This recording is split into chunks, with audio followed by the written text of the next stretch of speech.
loved ones, and fellow service members, and we honor their courage, dedication, and sacrifice.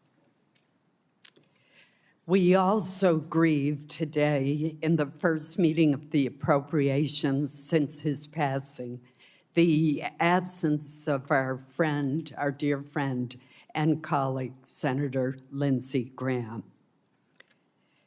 Turning now to the first panel, I want to express my appreciation for Senators Rounds, Budd, and Padilla for appearing before the committee today to talk about the urgent needs facing their states.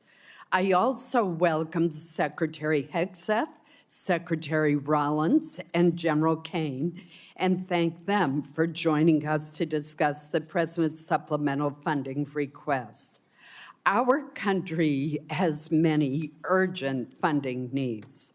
For many agricultural producers, 2025 was a year in which the cost of growing their crop at times exceeded what they could earn from selling it.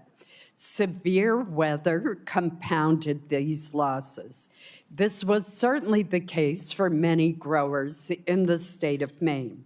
Our wild blueberry growers and apple producers had to contend with a challenge of a combination of challenging market conditions, an excessively rainy spring that prevented pollination, and drought conditions in the summer and fall. I expect that we will hear a great deal today about how declining commodity prices, rising input costs, labor shortages, trade disruptions, pests and disease, and increasingly volatile weather are squeezing our farmers' already thin margins. Nationwide, we have lost 200,000 farms in the last decade. In Maine alone, more than 500 closed between 2017 and 2022, according to the most recent Census of Agriculture. Our farmers are part of the fabric of America's rural communities, and they need help to survive. USDA has said that additional short-term assistance is needed to help producers weather these extraordinary conditions while long-term improvements take hold. I look forward to today's discussion and making sure that any assistance is structured to meet the needs both of row and specialty crop producers, such as we have in Maine. We will also hear today about the ongoing recovery needs of communities in North Carolina, as well as communities in California, and I suspect other states too, that are still working to rebuild after being hit by devastating hurricanes and wildfires. I would note that the administration's statement that it is open to discussing additional relief for other urgent matters is encouraging because there is strong interest from members on both sides of the aisle in discussing additional targeted relief.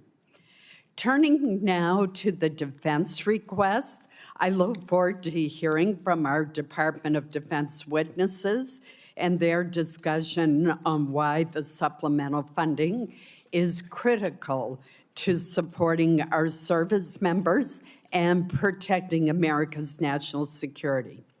There are certainly divergent views on this committee about the decision to use military force against Iran. The Senate as a body has already taken numerous votes on these issues and will likely continue to do so. But irrespective of our differing views about the military operations, the fact remains that there are must-pay bills and urgent requirements facing the department that affect the ability of our troops to be well-trained and more broadly of the U.S. military to deter and defend against potential aggressors worldwide.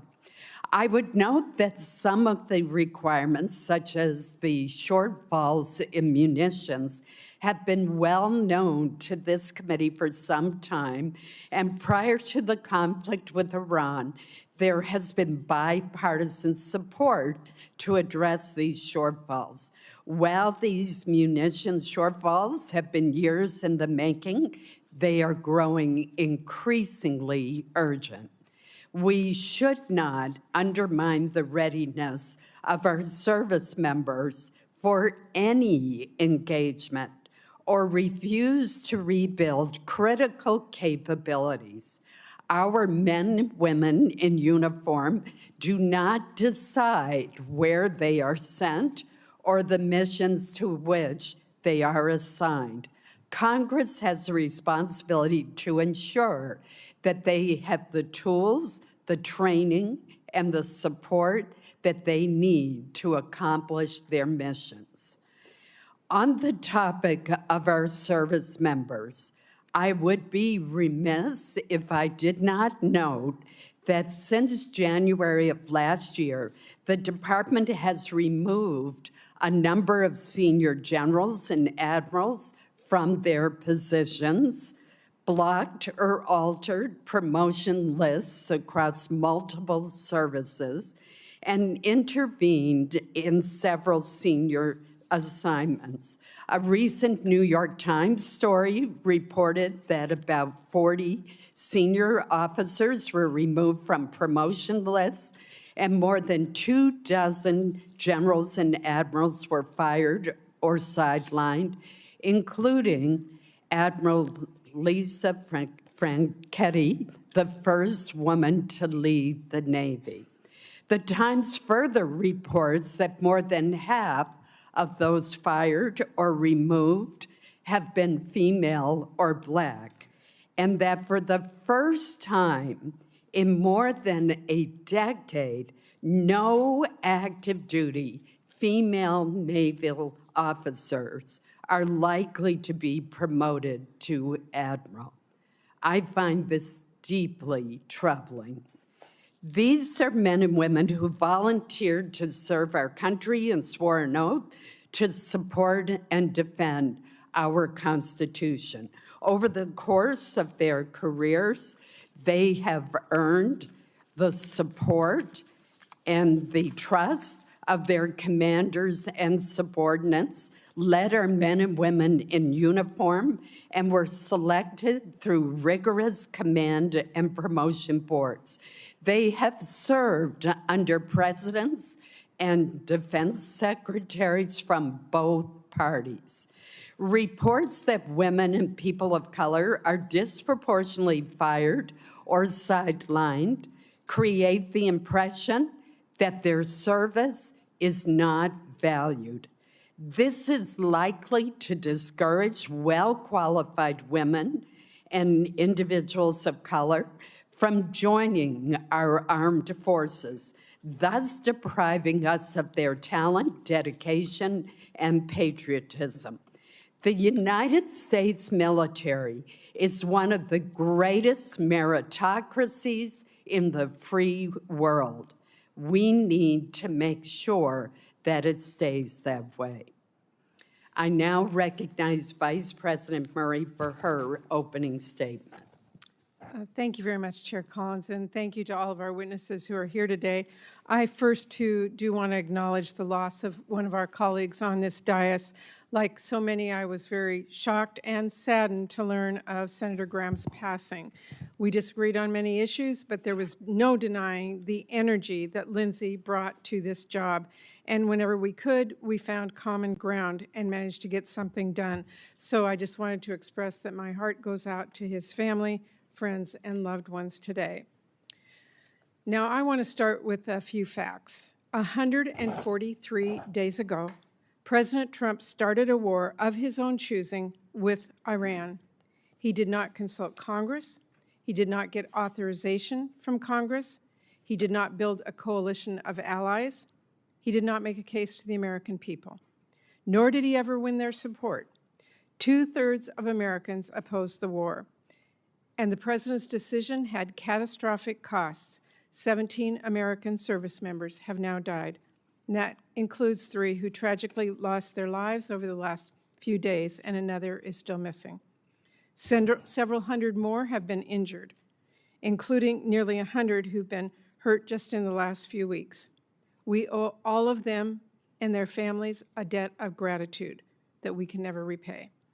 Thousands of civilians have also been killed, and this administration will not tell the public or Congress the true financial costs of this war, but we know it is very well into the tens of billions of dollars. Tax dollars we could have spent helping people afford health care or building new housing have now been lit on fire by a president who blundered us into a disastrous war. And the cost to families' bank accounts are staggering. Economic growth has slowed to a crawl.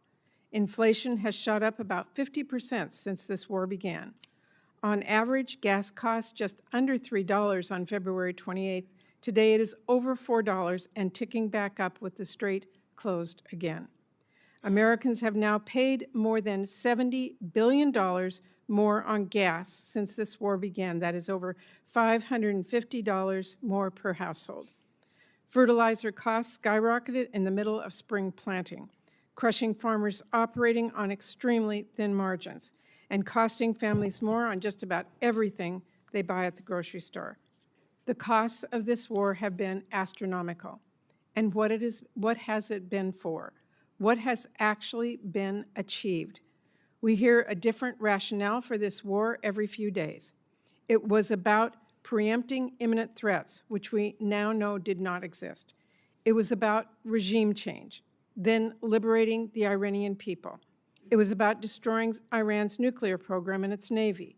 And at one point, it was about taking out its ballistic missiles until the president decided that actually, and I quote, "It's a little bit unfair for them not to have some." Trump has even suggested the war is about taking Iran's oil to, quote, "make a fortune."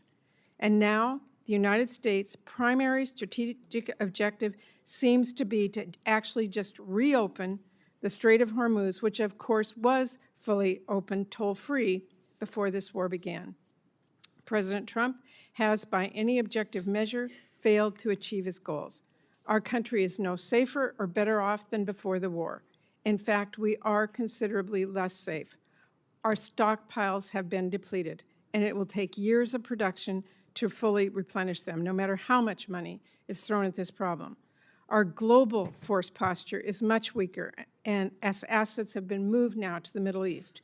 And we are now much further away from a long-term solution to halt Iran's nuclear program than we were before Trump ripped up the deal that President Obama negotiated, which secured actual, measurable commitments and progress without ever starting a costly war. In fact, there are new reports that Iran may have moved nuclear assets into a mountain bunker, which raises concerns about whether Iran might restart its program. It used to be a pretty somber and serious thing, a president taking America to war and costing lives and taxpayer dollars. But this president has been downright flippant. The people I represent worry Trump thinks this is all a game and has sent men and women into harm's way without any sort of plan.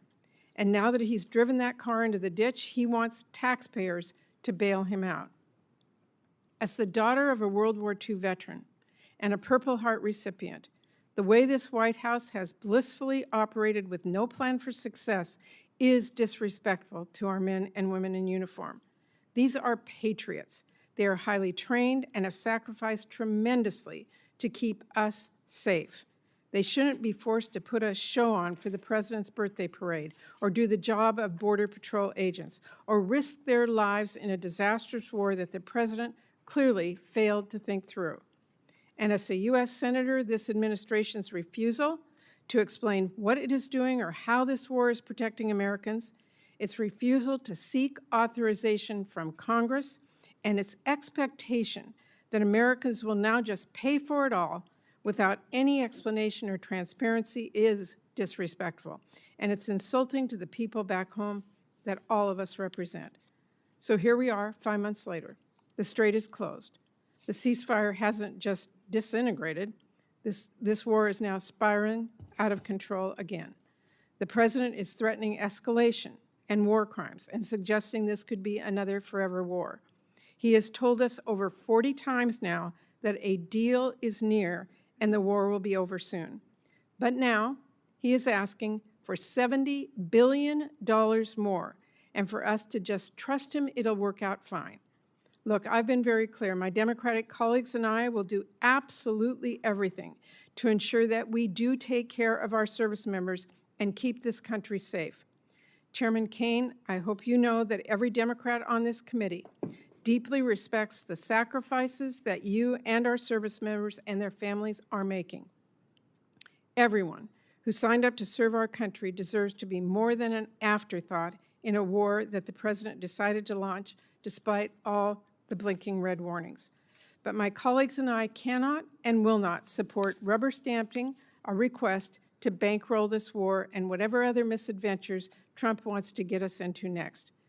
The American people want to see a quick and strategic end to this war, not $70 billion of their tax dollars sent to keep it going. And I want to make a few important points.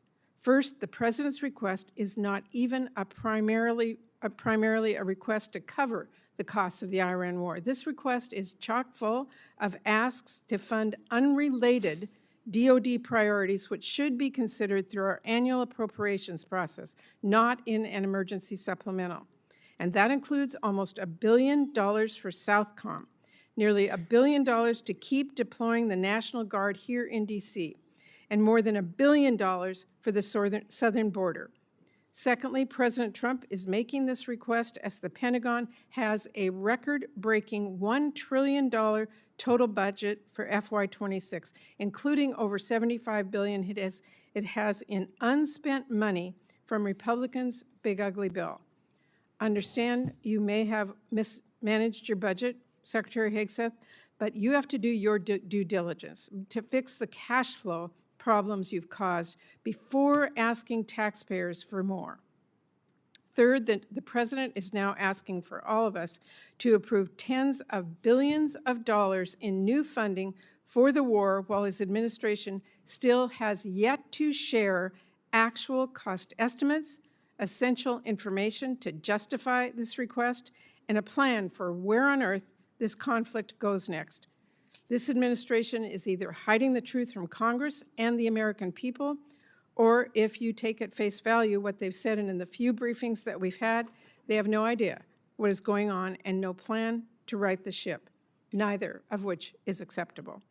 Now, Trump is also asking Congress for over $10 billion to help struggling American farmers who have been crushed first by the tariffs and then by this war, which has shot fertilizer and diesel costs through the roof. I'm digging into that request, but let me be clear. As we're looking at what farmers might need to weather Trump's storm, we must also help families put food on the table.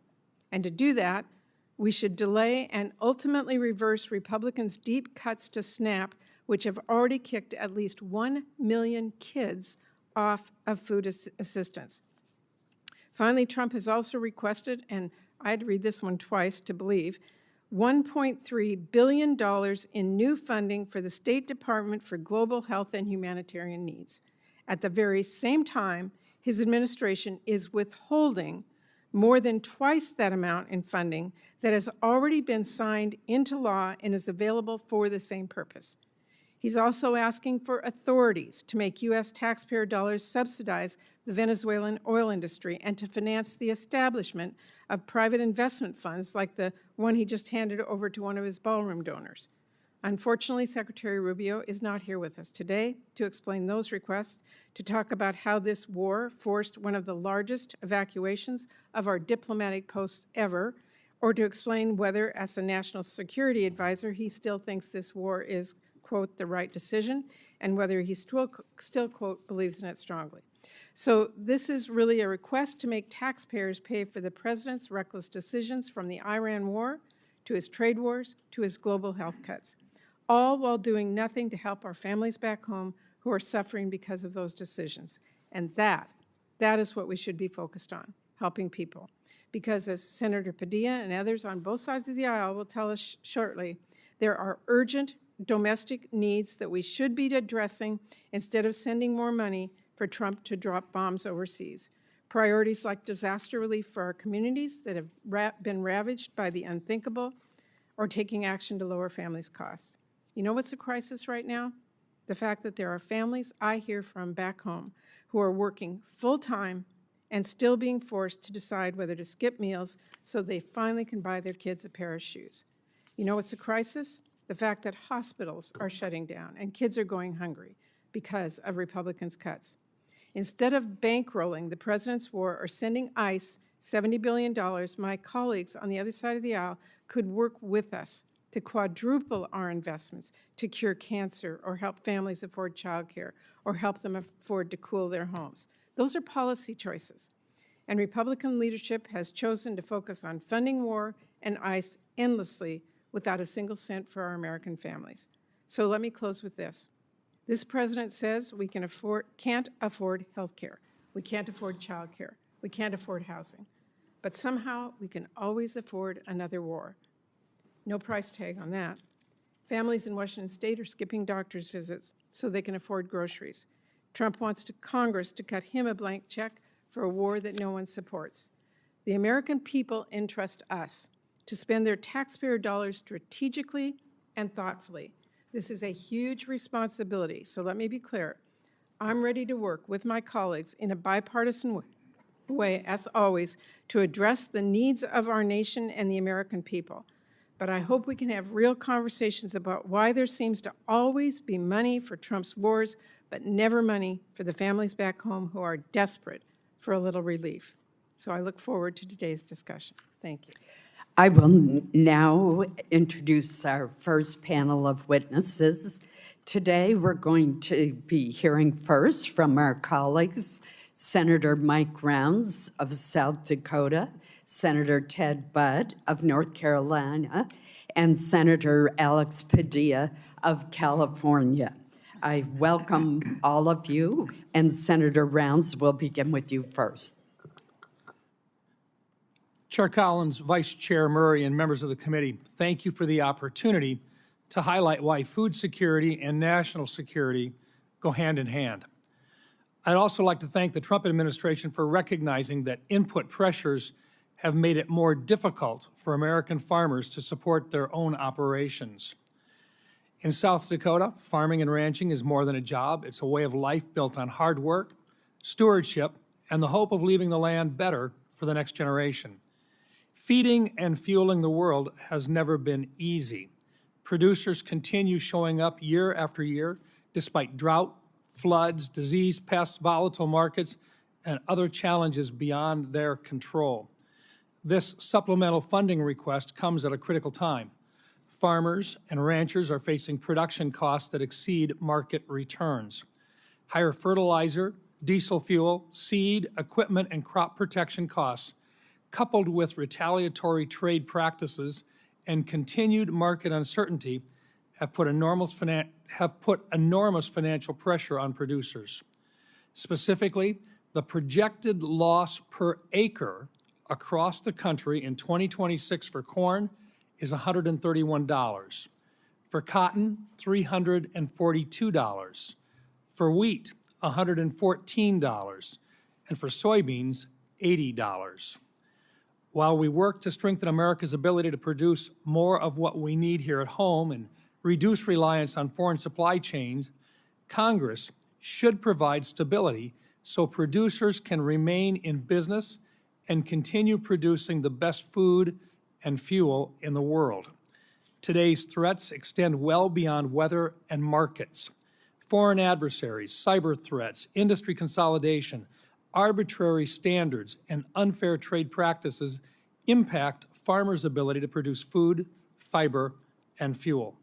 Food security, energy security, and national security are connected. We also have an opportunity to strengthen both agriculture and energy security by permanently authorizing voluntary access to nationwide year-round sales of E15, giving consumers the option to choose a higher ethanol blend would increase domestic fuel production, expand markets for corn growers, reduce reliance on foreign energy sources, and provide families with lower cost options at the pump. Given the significant defense investments included in this supplemental, I also want to emphasize the importance of fully funding our national defense. We are living in one of the most complex and lethal threat environments since the Second World War, and the brave men and women who volunteer to defend this country deserve the leadership, training, and equipment, along with resources necessary to maintain America's military advantage. Protecting America's food supply, energy supply, and national defense are not separate priorities. They reinforce one another.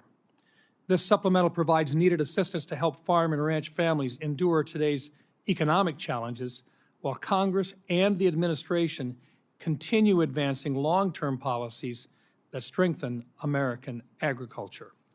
I urge my colleagues to support this supplemental request to provide stability to our ag producers at this time. Thank you, Madam Chair. Thank you, Senator Rounds. Senator Budd.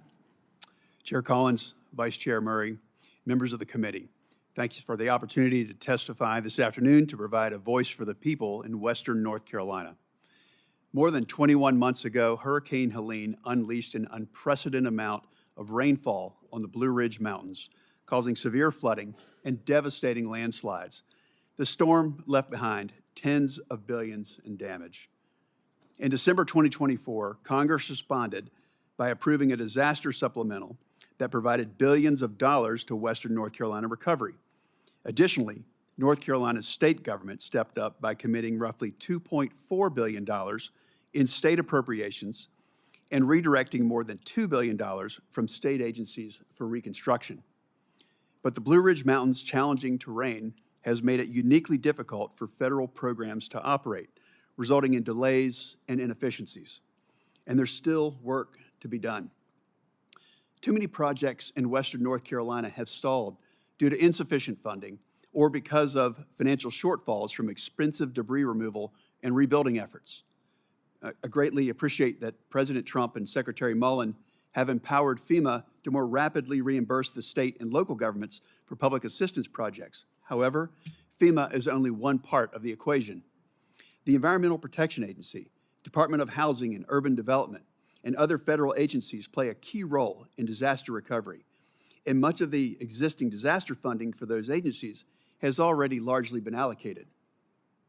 When I visit Western North Carolina, I see the impacts the delays in recovery have caused. Debris still clogs the waterways. Facilities that provide drinking water and manage wastewater have yet to be rebuilt.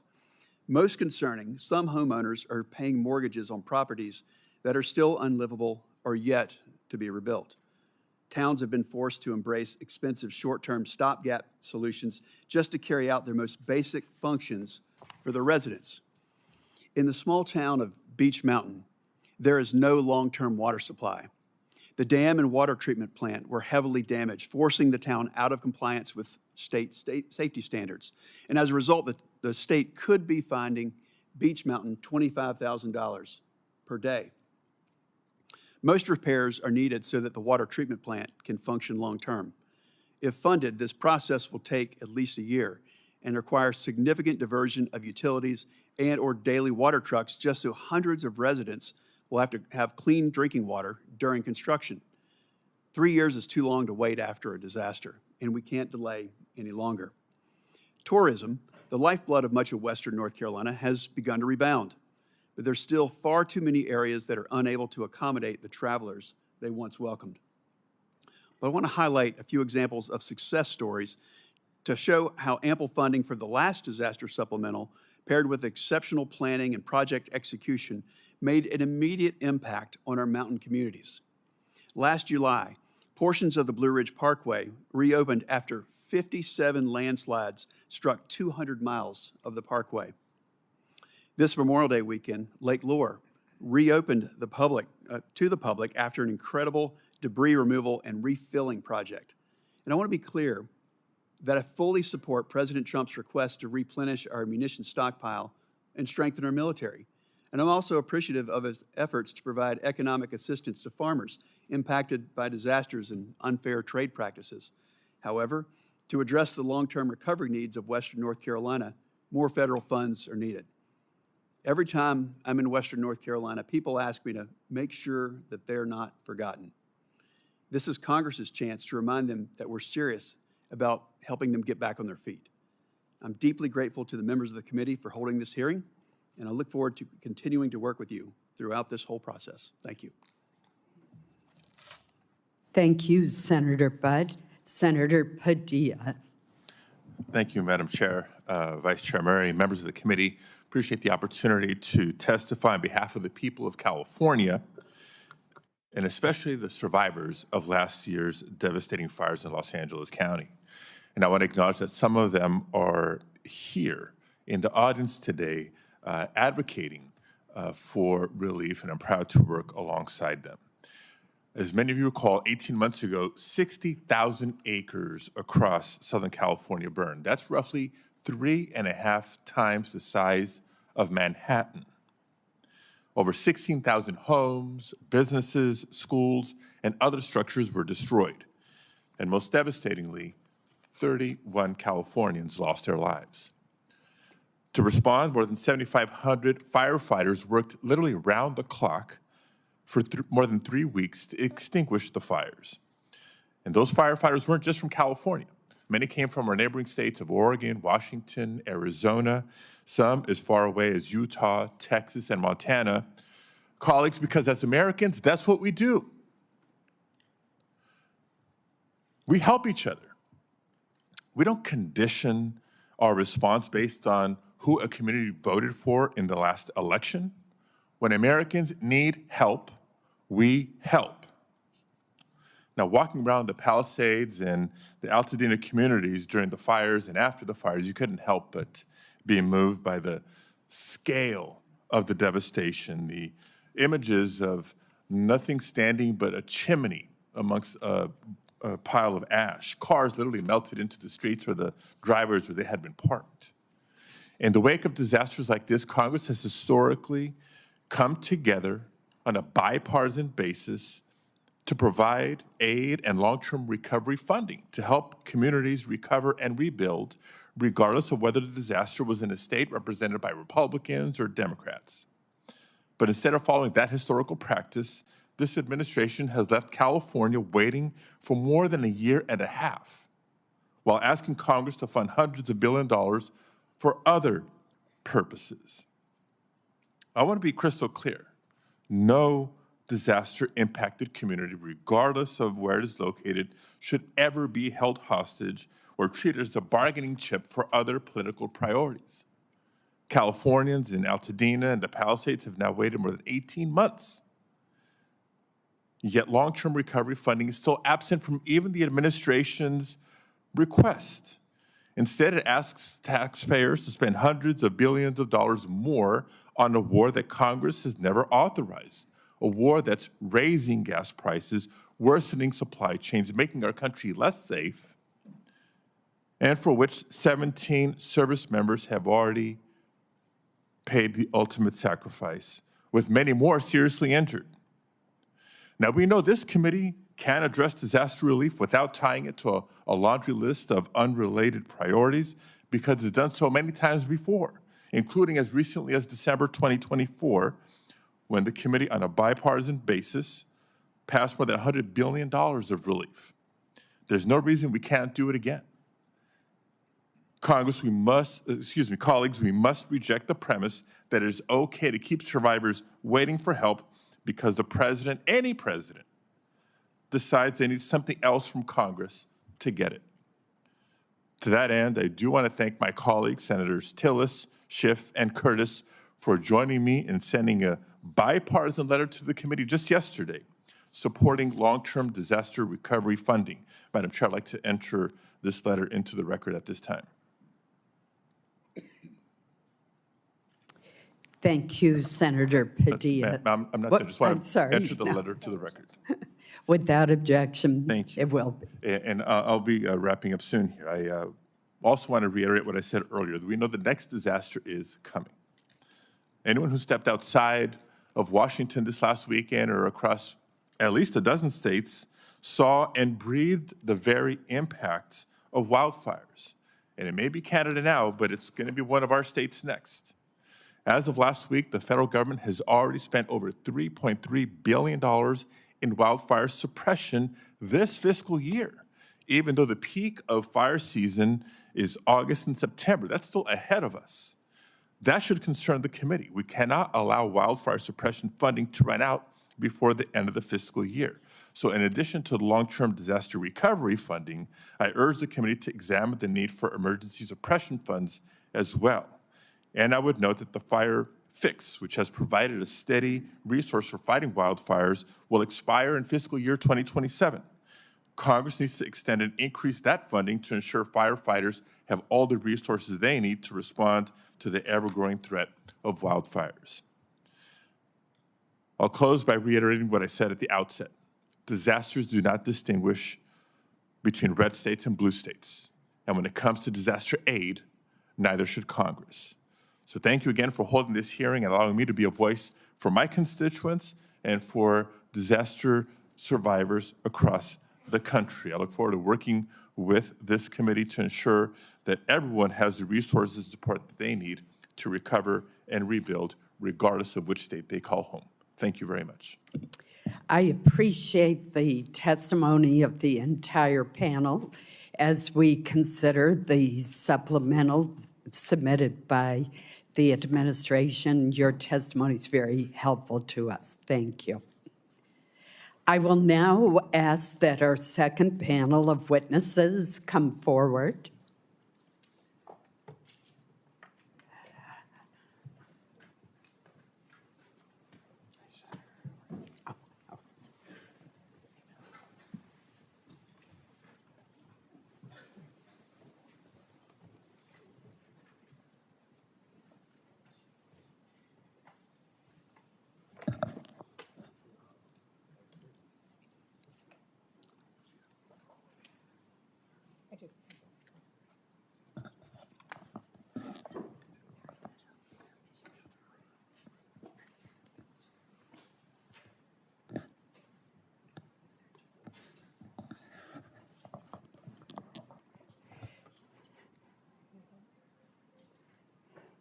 Well, leave it to our military witness to be on time.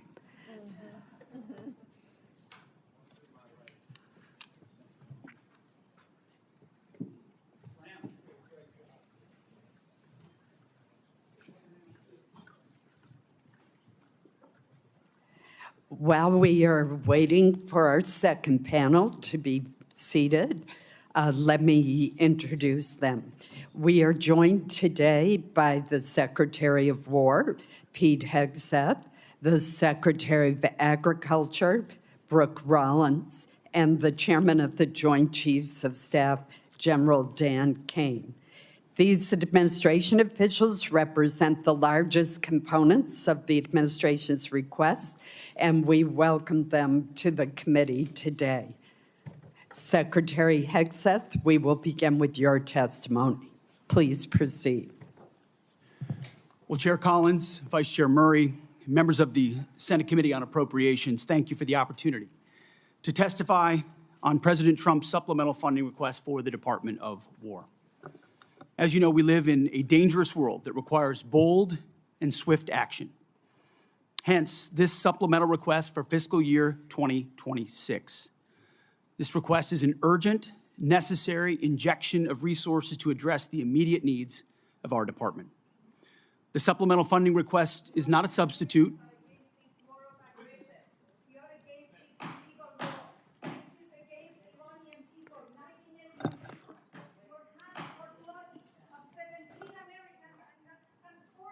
The witness will suspend until order is restored in the committee room. I know that individuals feel very passionately, but we must have order in the hearing room so that we can proceed. We're now going to move forward with our hearing, and Secretary Hegseth, please proceed. Thank you. The supplemental funding request is not a substitute for the President's full $1.5 trillion base budget request. $1.5 trillion.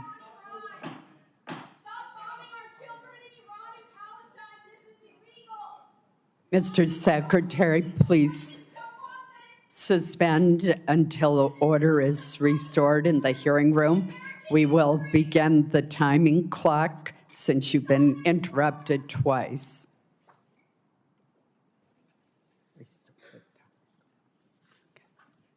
Thank you. Please proceed.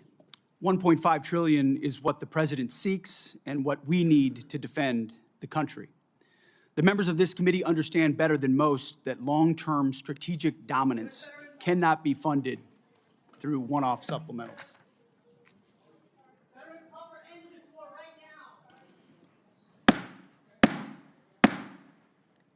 We will have order in the hearing room.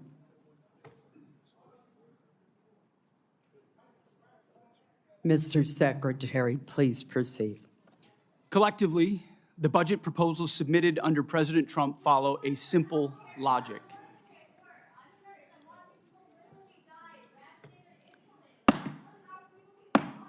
I would ask that the Capitol Police, whose professionalism I admire, remove those who are seeking to disrupt the hearing. Please proceed. President Trump's following a simple logic. The military requires a generational investment to deliver on peace through strength. We know the best way to create peace is to prepare for war, to deter it. And that's exactly what the Department of War is doing, building a force so capable that it would be absurd for anyone to challenge it. As the direct result of neglected priorities and gross negligence that ignored threats left over from the previous administration, President Trump inherited a set of global and domestic crises, deferred maintenance almost across the board. Instead of steering the ship through gathering storms, former leaders let our military languish through social experiments and globalist appeasement, sheer weakness. Under President Trump, we have built a different type of department. The Pentagon is no longer run by bureaucrats. Instead, it's led by combat-tested veterans and world-class business leaders who are running the department like a business, and tech titans who are bringing lethal innovation to the battlefield. We're also at a different moment, and we cannot afford inaction. If we don't make critical investments right now in tech, in compute, in AI, in autonomy, in space, our adversaries who are already making these types of investments could outpace us. Without these funds, we face critical shortfalls that threaten our ability to also simply pay our service members, rapidly replenish equipment and munitions, and sustain vital operations without disruption. This supplemental request serves two purposes: sustain our military readiness to meet this year's new demands, and accelerate critical capabilities to replace and augment those we have used in contingencies. But make no mistake, this is not a one-for-one replacement. We are upgrading and we are modernizing across the force. On the readiness front, we requested $21 billion.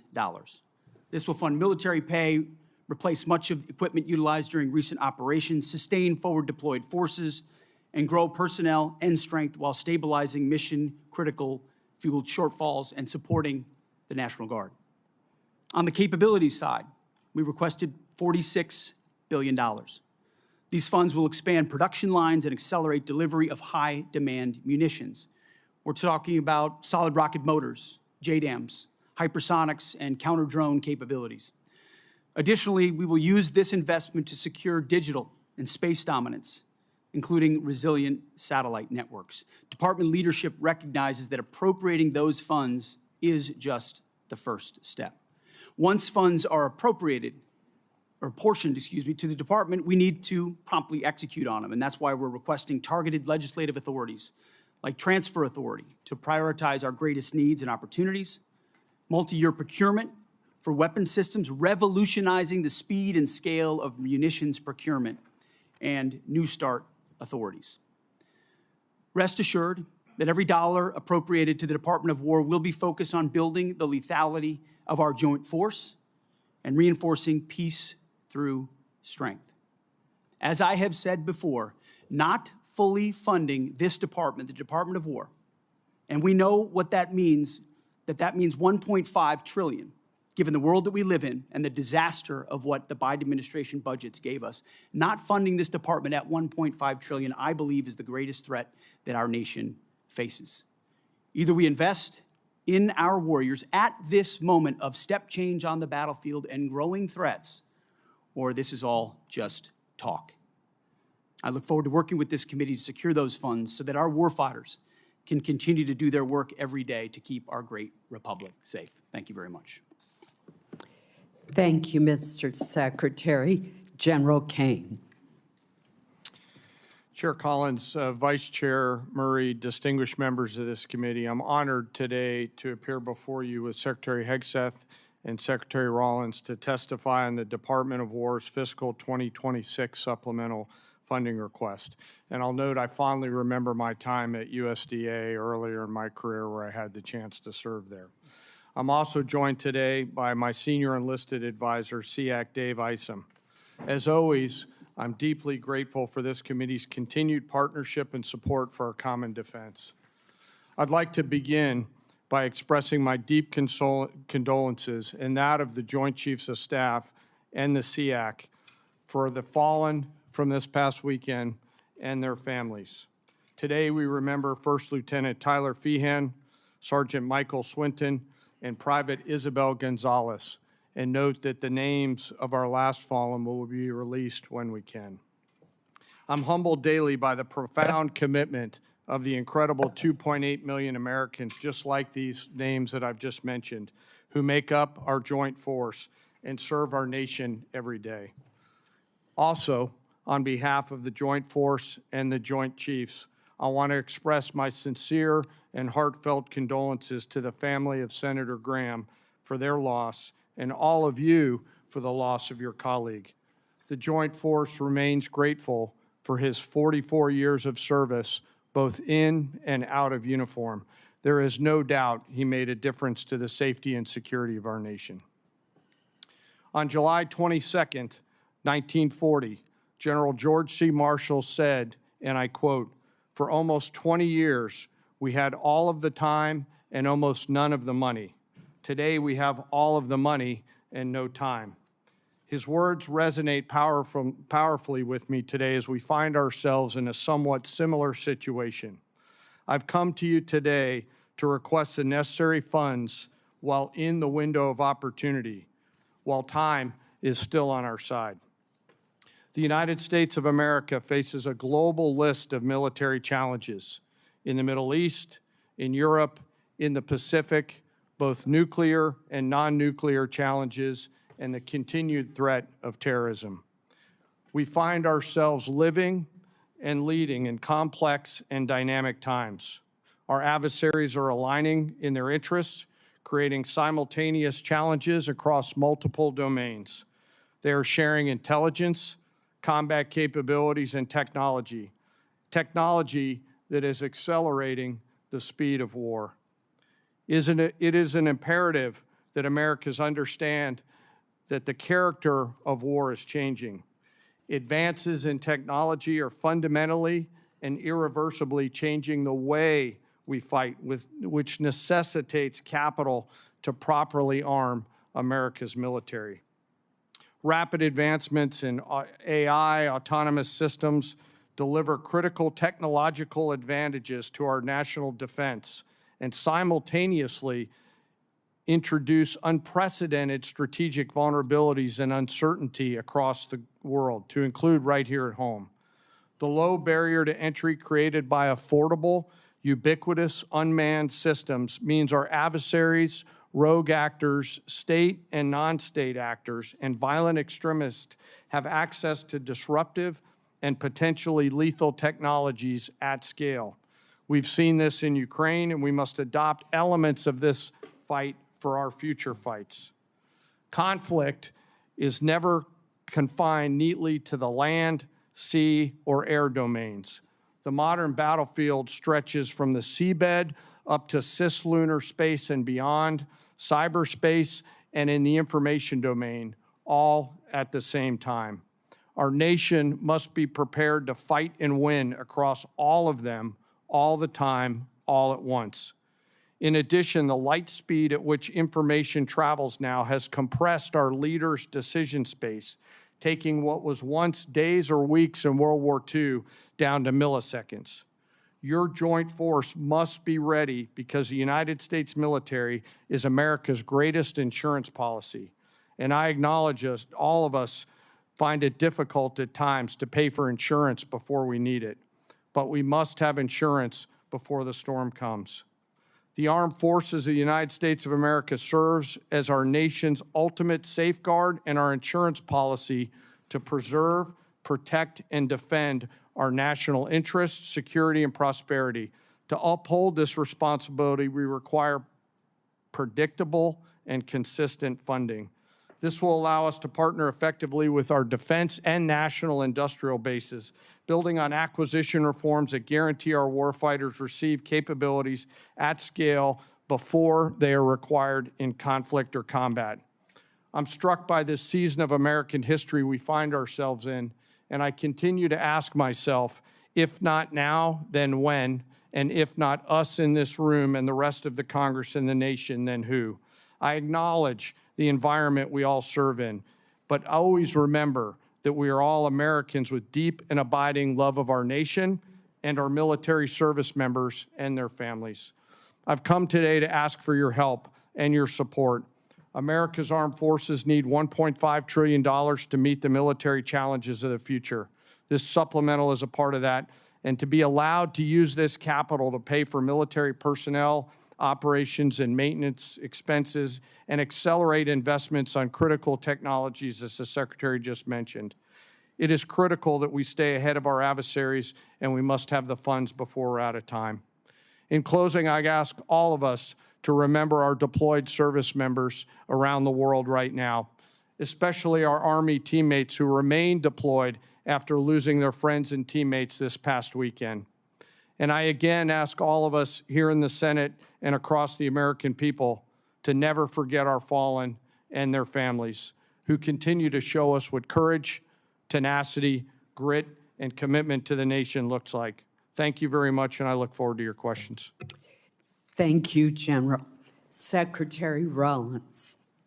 Thank you so much, Chairwoman Collins, Ranking Member Murray, and distinguished members of the committee. Thank you for the opportunity to appear before you today. Let me begin with the bottom line up front. The United States Department of Agriculture is joining today the United States Department of War in a fight for America and for American flourishing. After all, defending America's ability to feed and fuel and clothe herself is defending America, full stop.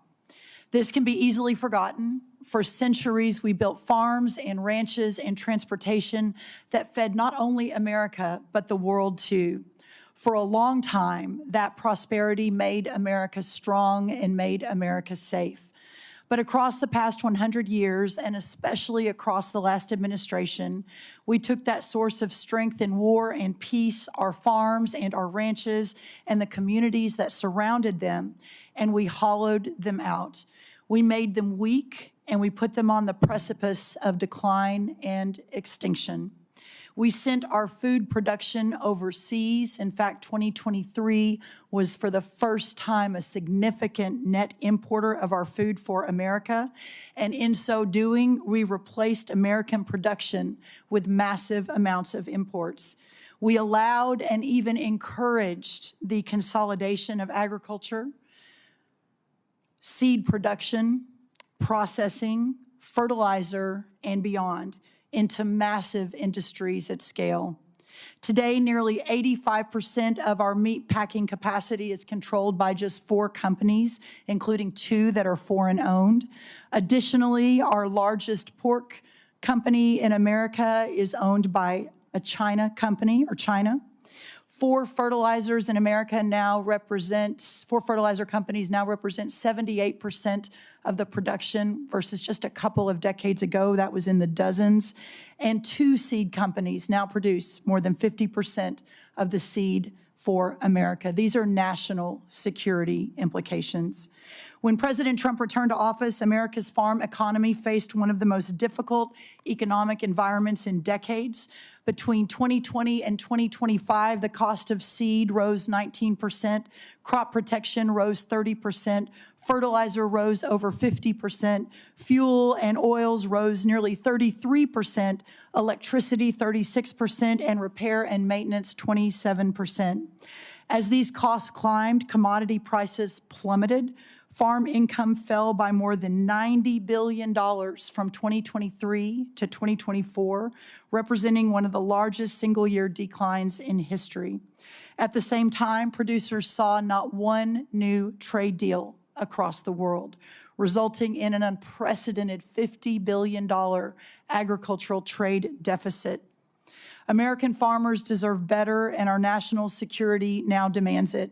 As long as we are beholden to foreign and even hostile countries for our food and our fuel, our freedom is in jeopardy. Since my first day at USDA, we have been committed to addressing this crisis head-on.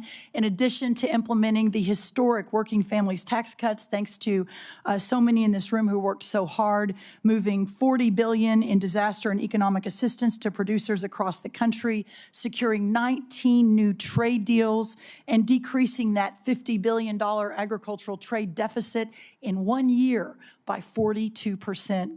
This year, our corn exports are expected to be at a record-breaking 35%, ethanol up 11%, dairy up 15%, and tree nuts up 11%. We are making progress, but we have a ways to go. Administrator Zeldin has secured the strongest renewable fuel standard volumes in history, and the President continues to support year-round E15 for our domestic markets. We have led robust responses to animal health threats, including HPAI and the New World screwworm, and have reduced unnecessary regulatory burdens and partnered with producers to strengthen the domestic demand for American agriculture. These are lasting reforms and will change the trajectory of American agriculture for the future. The trade agreements will take time to fully execute and generate even more exports. The biofuel investments take time to increase the demand for American crops, although we're already seeing a 10% increase since just an announcement a month ago. And of course, onshoring facilities like fertilizer will continue to take some time to build out. But we are confident that the direction of American agriculture is changing for the better, but many producers continue to face economic pressure as we build that economic infrastructure out. Specialty crop growers across the Northeast, the Mid-Atlantic, the Pacific Northwest, and Florida suffered devastating freeze losses this past winter.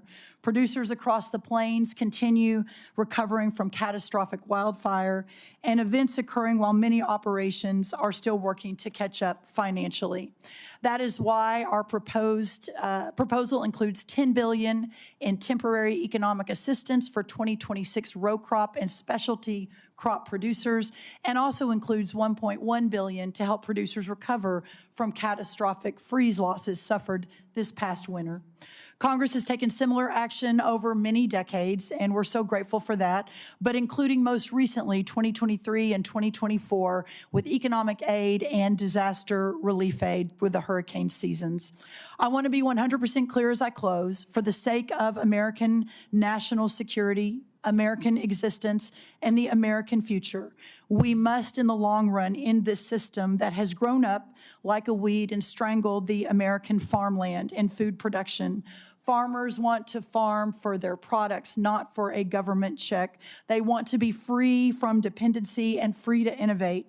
We know what happens when they are able to do that. They build and feed the greatest republic in the history of man. But when they aren't, well, we know the danger that we are in today. But that's why this supplemental is so important. It provides a bridge and extends a hand to Americans who need it. It buys the nation the security that we need, and it buys us time to deconstruct and then reconstruct a new system, putting our farmers and ranchers first, and to restore the system that originally made America great. For our farmers, the defense of American freedom continues. They only ask to be free to fight. Thank you so much. Thank you for your testimony. We will now begin with questions for our witnesses. As you can see, we have a very full attendance of committee members today, so I would ask that all of our colleagues to please keep track of the clock and stay within the allotted 5-minute question time. With that, let me begin. Secretary Hegseth, General Caine. Members on both sides of the aisle have questions about the authorization strategy, objectives, and conduct of operations in the Middle East. Regardless of our differing views, the fact remains that there are must-pay bills and urgent requirements facing the department that affect the ability of our military to deter and defend against potential aggression worldwide. Portions of the supplemental request go toward paying these bills and are necessary to restore readiness, repair, or replace battle damage to aircraft, ships, or bases, and address urgent munitions challenges. I understand and am told that some military services face near-term solvency challenges. What will be the impact on our troops if additional funding is not provided? Are there military exercises, for example, that are at risk of cancellation? What message will we be sending to the world? Secretary Hegseth, either you or Senator or General Caine. Chairwoman, I very much appreciate that question, and it's because it's connected to the real-world realities of this budget cycle. There is training right now and training in the future that would have to be curtailed if we do not get our budget needs met and met urgently. And yes, some of that has to do with the current budget cycle and how things come together. But we are a department that for 4 years met funding shortfalls under the previous administration. It was not a priority to fund the Department of Defense under Joe Biden. It also took the munitions and a lot of there were 5 supplementals out of this committee that took munitions one for one and sent them to Ukraine and had tried to replace them with the same bureaucratic process that was too slow and didn't replace them in real time. And then there were threats that were ignored around the world. So you're looking at a lot of negligence and a lot of deferred maintenance that this department is having to catch up on. And so that's why I call this a generational investment. It truly is. This is $1.5 trillion budget with this supplemental being part of it is how we catch up and get ahead. And ensure in the process we're putting soldiers and sailors and airmen first, Marines first, Guardians, that their pay increases, that the end strength increases that have gone up because recruiting is at historic levels are fully funded. So rather than trying to play catch up and make sure we're not losing training, we should be ahead of that curve. And that's where we think $1.5 trillion can get us. Thank you. Senator Caine, Senator, I keep calling you Senator, General Caine, I'm going to ask you to respond for the record because in my remaining time, I do want to ask Secretary Rollins a question. Secretary Rollins, as we heard from the previous panel, our country has many outstanding recovery needs from disasters and other weather-related events over the past 2 years. As this chart shows, and this is a chart from your department, many have unmet weather-related agricultural losses. In Maine, many of our producers are struggling amid a combination of market volatility and disaster conditions last year, which included excessive rainfall in the spring, followed by a severe drought. They need relief. Yet the administration's supplemental request does not include funding to address these recovery needs. It does have $1.1 billion to help Florida agricultural producers rebound from a severe freeze this past winter, but nothing for prior disasters in other states.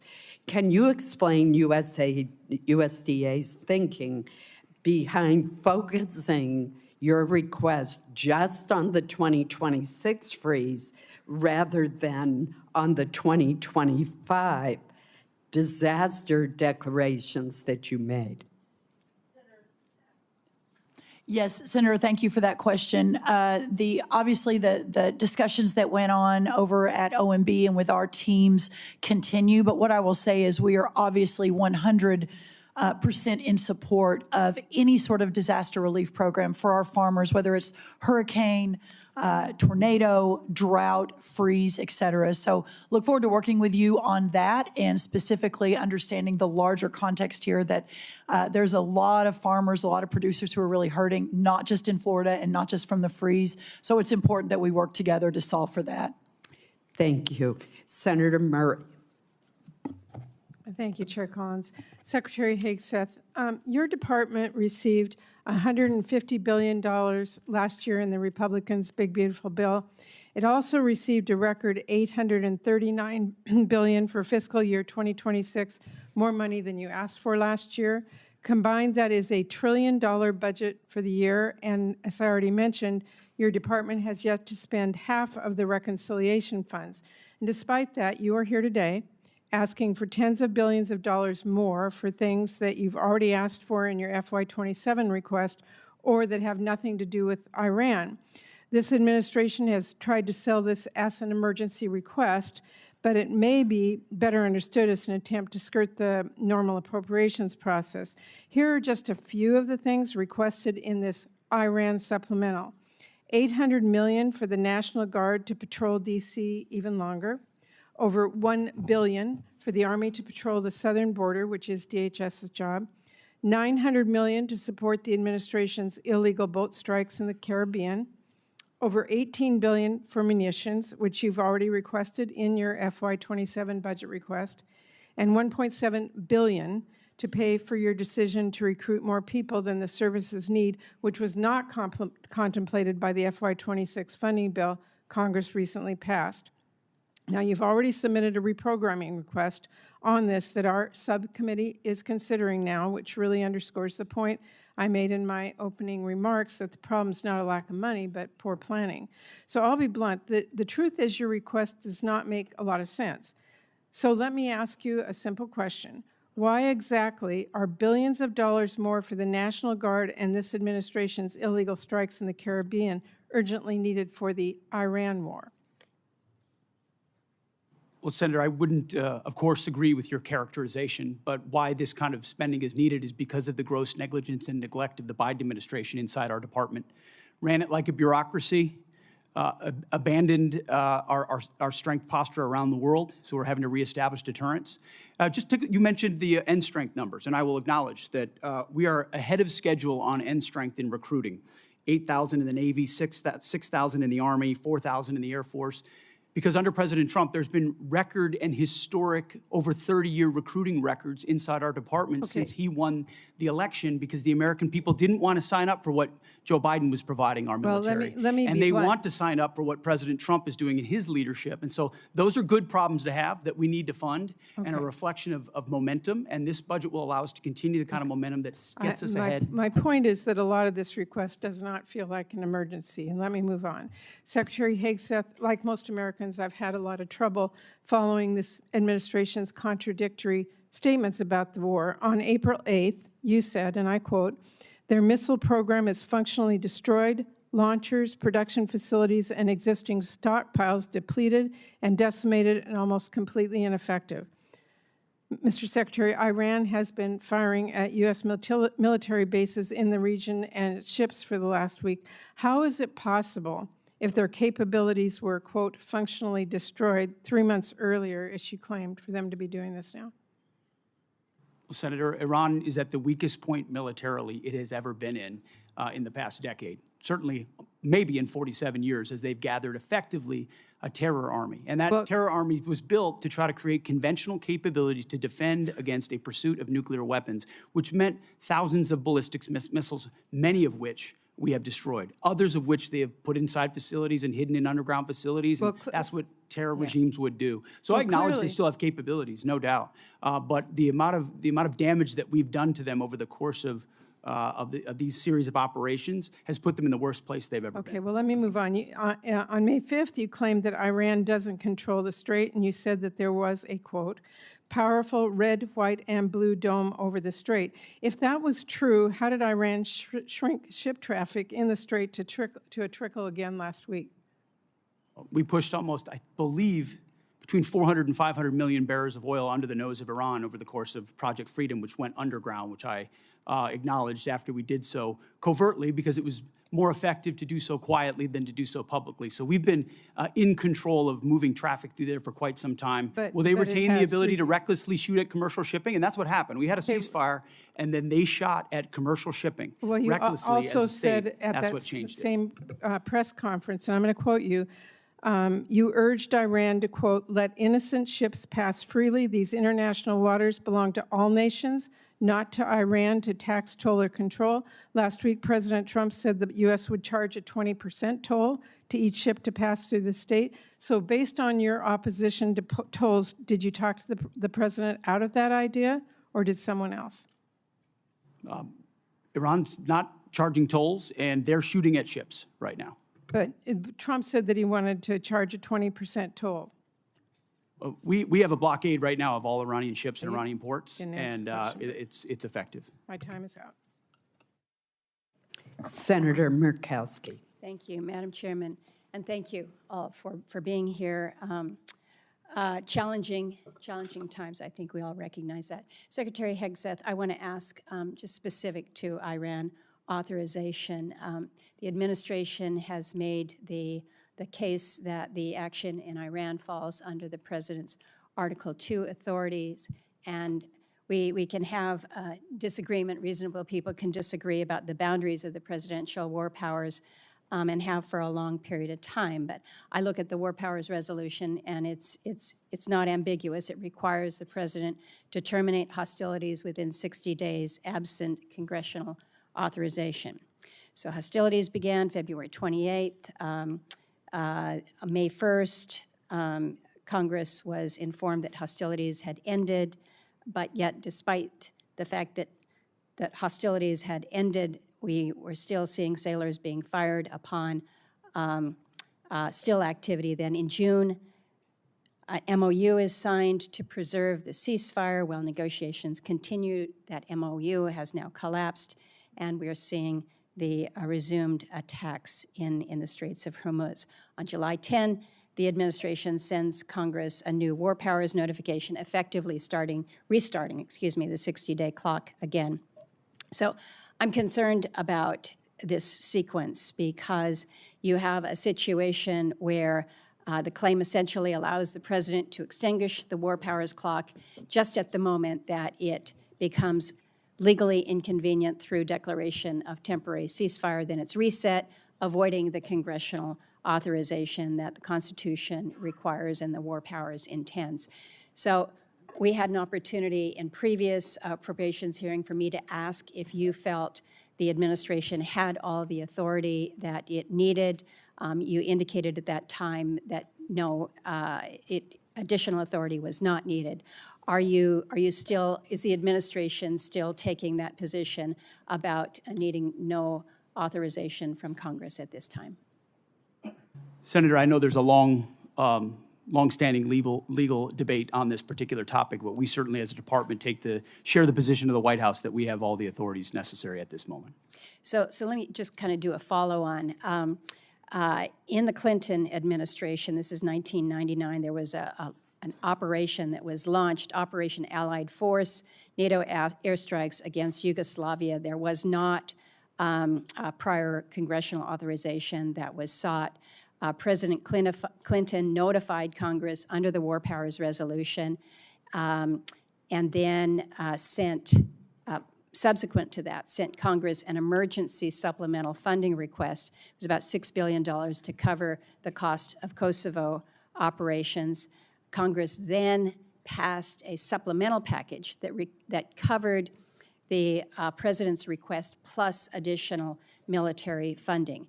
But Congress never passed a standalone authorization for use of military force in Kosovo. When the war powers clock was set to run out then in May of 1999, the Clinton Justice Department's Office of Legal Counsel issued an opinion holding that the supplemental appropriation itself, passed without any authorizing language, satisfied the war powers resolution requirement. So is the department looking to that or intending to rely on that same reasoning that funding alone can substitute for explicit congressional authorization? Senator, I would have to defer to our legal department, and we'll get back to you with our views on that. But as of right now, we think standalone Article 2 authorities exist for us to conduct this operation on behalf of the defense of the American people, that the president has those authorities, and seeking this funding is important in pursuit of that and our $1.5 trillion budget. But I wouldn't connect the two without consulting with our legal folks first. In my remaining time, let me turn to you, Secretary Rollins. I appreciate that you have acknowledged that fishermen are farmers of the sea. I don't know whether you are aware whether any fishermen will be eligible for any of the supplemental funding. They too have faced many of the same challenges that our farmers have with high fuel costs, the impact from tariffs, disasters that we have seen. In the 15 seconds remaining, any help for our fishermen? Well, I remember having the conversation with you when we were going through the process, and my commitment to you and to Senator Collins and some of our others on across the aisle was that it's time for USDA to recognize our fishermen as part of our farmers of the sea. That's never happened before. We now have an office at USDA focused on fishermen. And so I think as you all move forward with the supplemental, the conversation, and obviously up to you all what that looks like, but very supportive of treating our fishermen similarly to the rest of our farmers. Thank you. Thank you, Madam Chair. Thank you. Senator Durbin. Thanks, Madam Chair. Mr. Secretary, I'd like to ask you to help me reconcile some numbers. It's my understanding that this whole supplemental funding request is $87.6 billion, and most of the funding, $67 billion, is for the Department of Defense. Yet we are told the Department of Defense still has $75 billion in unobligated funding from last year's reconciliation package. Is that true? Roughly correct numbers, yes. So you've left some change on the dresser before you prepared to come for this hearing. What's going to happen to that $75 billion? Well, that 75 is, there's plans and designs on that, part of the rebuild of our military, which had to be undertaken. And so the One Big Beautiful Bill gave us specific avenues. I'd have to get you the exact numbers of what that is left to be allocated. Does it have to do with the war in Iran?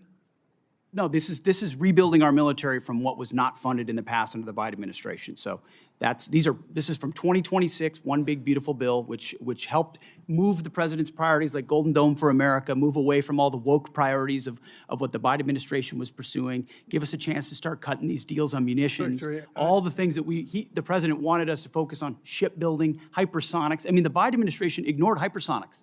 They just decided to pretend like that technology didn't exist and we shouldn't invest in it. There are things. I don't know what Lloyd Austin did for 4 years. I really don't. Well, I'm sure the amount of neglect, the amount of stale thinking and bureaucracy, it was staggering when we took over. So One Big Beautiful Bill gave us a chance to get caught back up. Let me interrupt your speech for a minute, Mr. Secretary. It's my turn to ask questions. I've been listening patiently while you made your presentation.